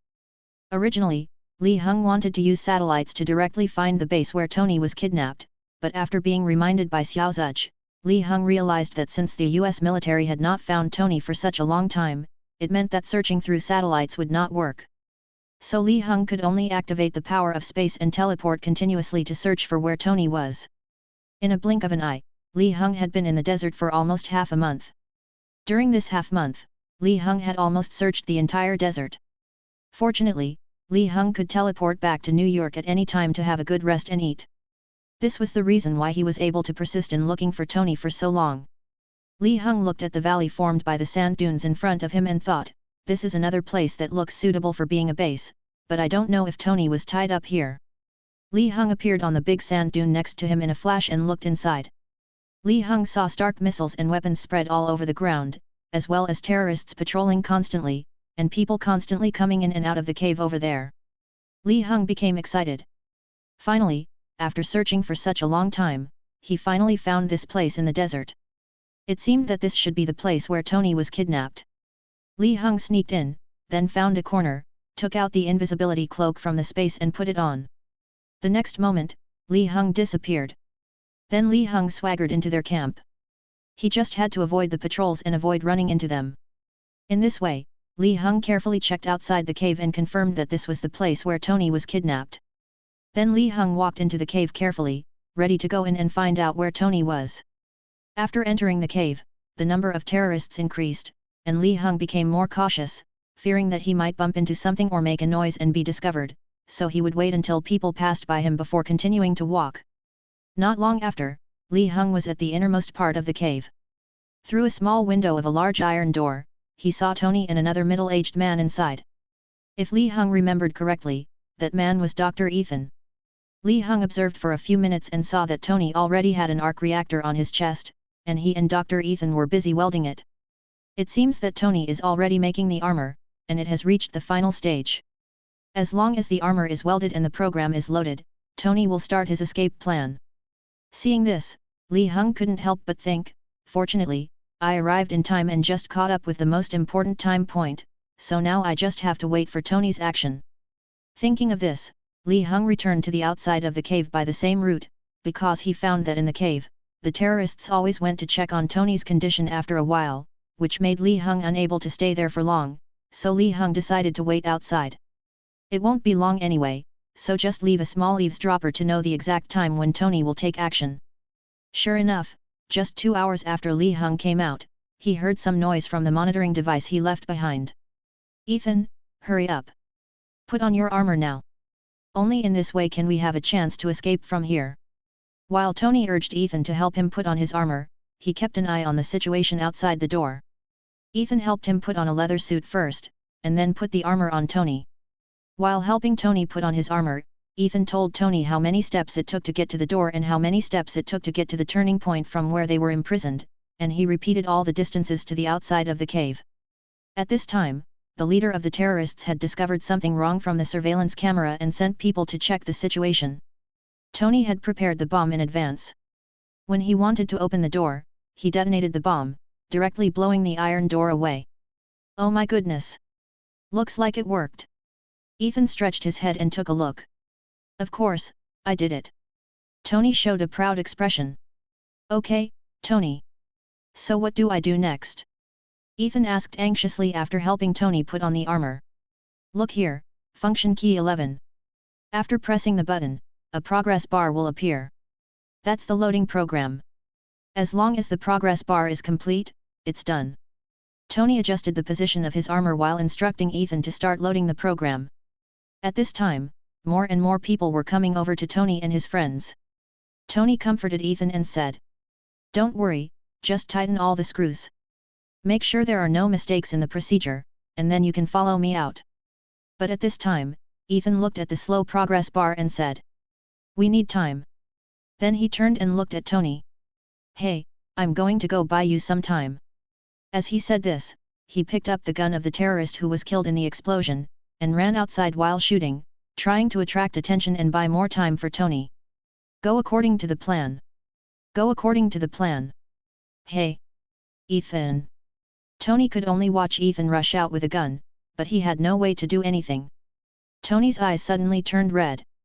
At this time, Li Heng, who had heard the noise, had already teleported in wearing an invisibility cloak and ran into Ethan who was running outside with a gun. When Ethan ran past him, he suddenly stretched out a hand from his invisibility cloak and grabbed Ethan, stopping him from running any further. Then, in front of Ethan's surprised eyes, he simply waved his hand and killed all the terrorists who had just shown up and buried them underground. "Who are you?" Ethan asked. "Don't be nervous, Dr. Ethan. I'm here to save you and Tony." After dealing with this wave of terrorists, Li Heng explained to Dr. Ethan why he was there and that he was here to save people. "I think Tony can still hold on for a while with the help of the armor," and then Li Heng pulled Dr. Ethan and teleported directly outside the cave, where Li Heng had been before. "Doc, Please hide here for a while I go back to rescue Tony. After Li Heng finished speaking, he left the invisibility cloak for Ethan to put on and let him hide. Then he turned around and went back to the cave to rescue Tony. Chapter 23. On the other side, after discovering that Ethan was missing, the leader of the terrorists no longer bothered to look for Ethan's whereabouts, but ran directly to the deepest part of the cave. After all, the most important hostage is Tony Stark. As long as Tony Stark is still in his hands, he still has a chance to get the weapons and funds he wants, so he took a large group of his men to find Tony Stark in the innermost part. At this time, Tony's armor program had been loaded, thanks to Ethan's help in attracting attention. When the terrorist leader came to Tony's cave, Tony was already walking out wearing his armor, and the two sides met in the corridor. Seeing the terrorists opposite, Tony thought of himself being kidnapped by them. They also killed Ethan. Tony didn't hear any movement from Ethan and thought he had been killed by the terrorists. So, with new and old grudges added together, Tony's eyes suddenly became even redder and he rushed forward. Boom, boom. Tony knocked down two people with one punch each, and then faced the terrorists who were firing. Tony was not worried at all because the bullets had no effect on the armor. Apart from leaving marks on them, there was no way to hit Tony. So Tony relied on the armor and forced his way out, forcing the terrorists to retreat step by step. At this time, the leader of the terrorists realized that something was wrong and they could not continue to retreat, otherwise Tony Stark would leave the cave. So he simply picked up an RPG and fired at Tony, but Tony noticed his action and also fired a bomb. Boom! Boom! Both bombs and artillery shells exploded.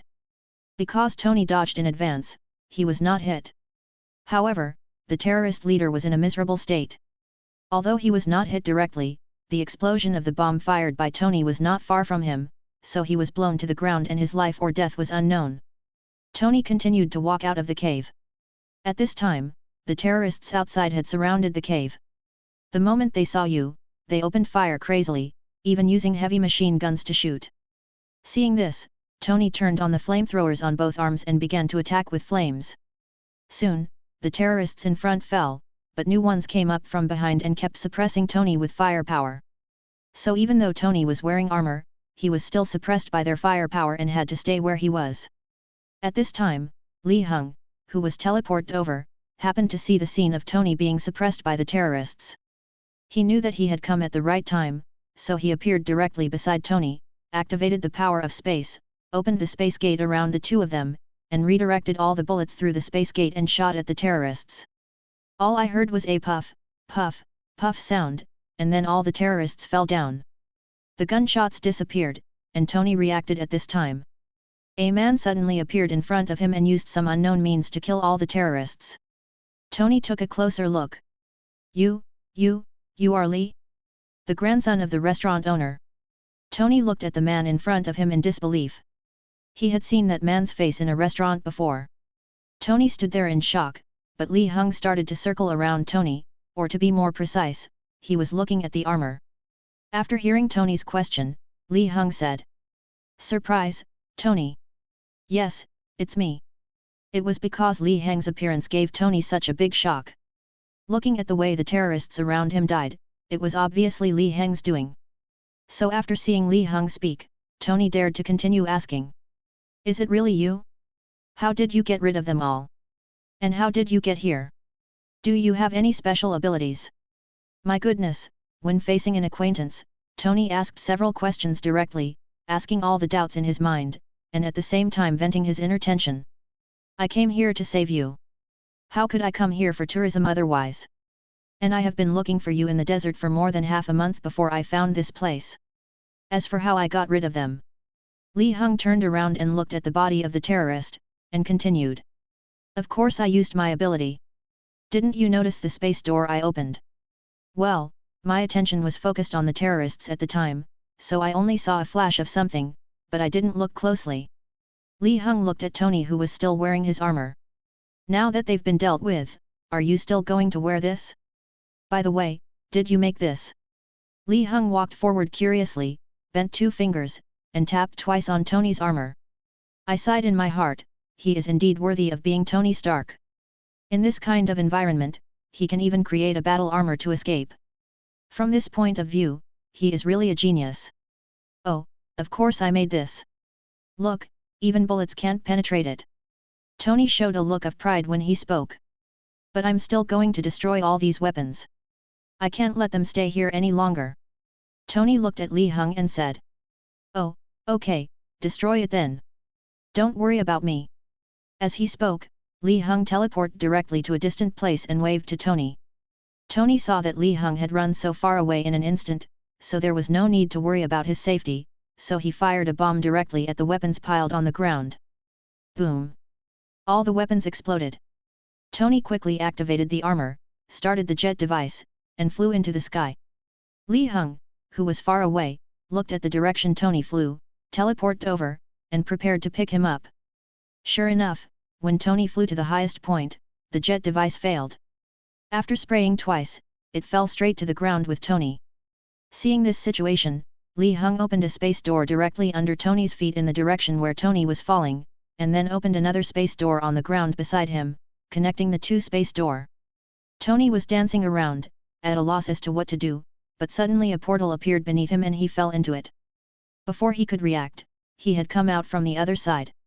Due to inertia, Tony flew several meters into the sky when he came out, and then fell to the ground under the action of gravity.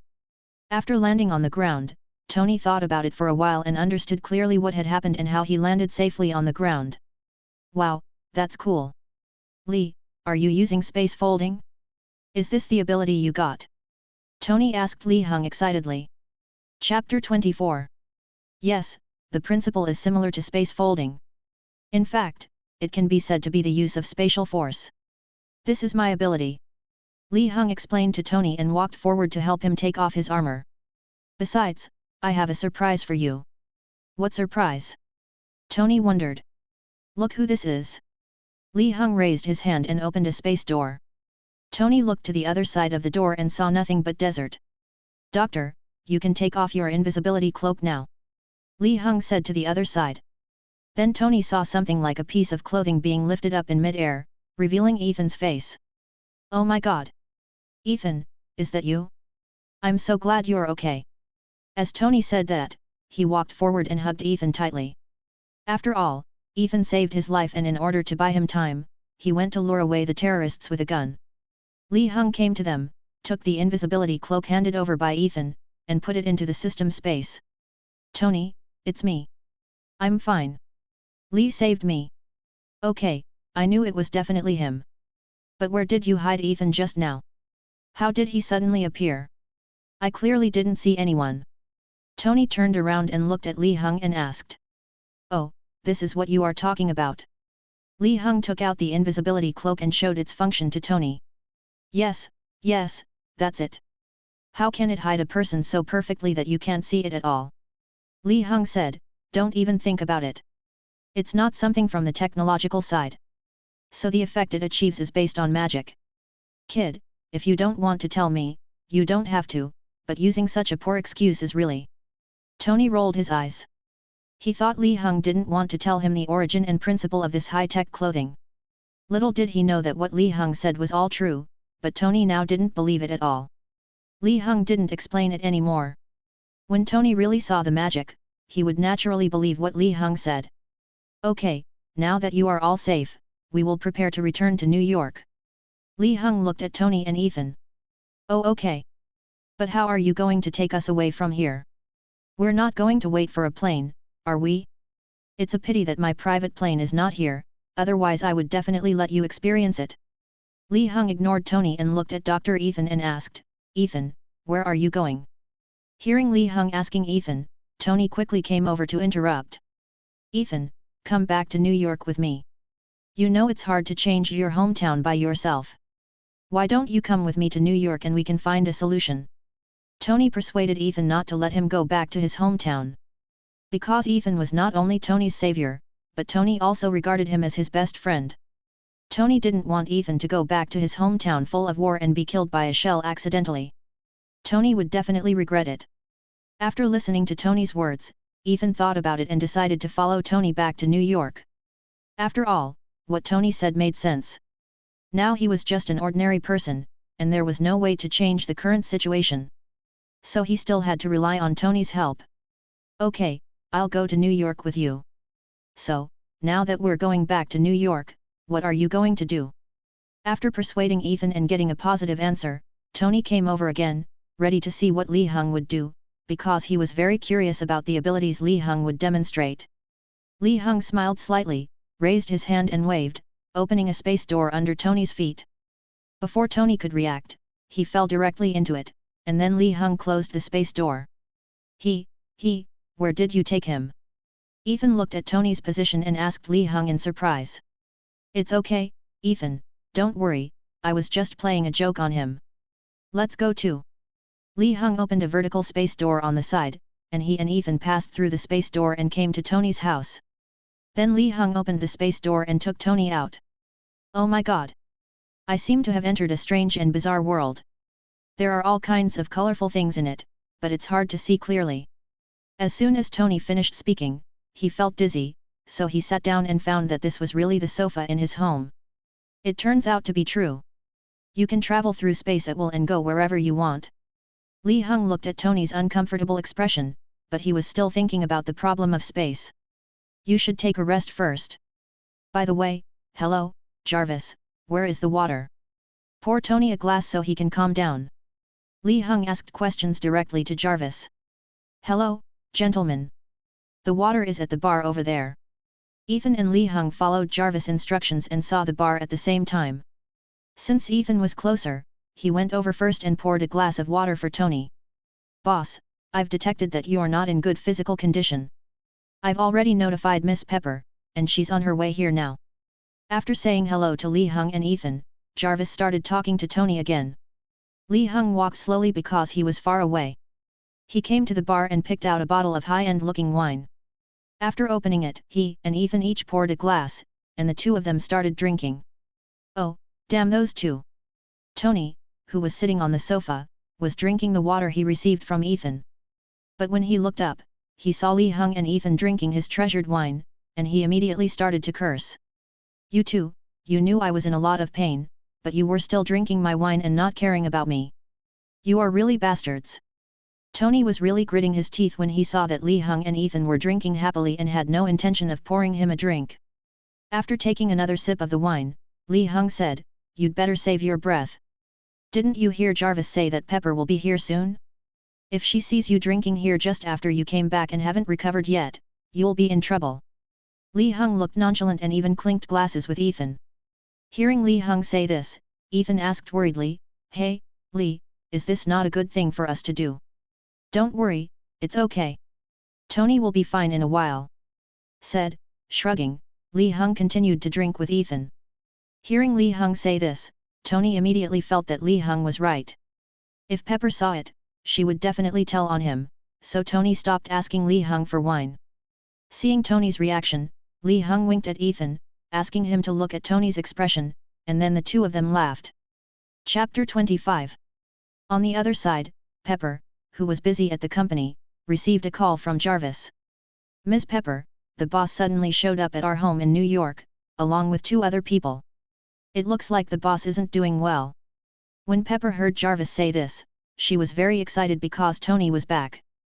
But when she heard Jarvis say that Tony was not in good condition, she immediately lost her composure and rushed out of the office.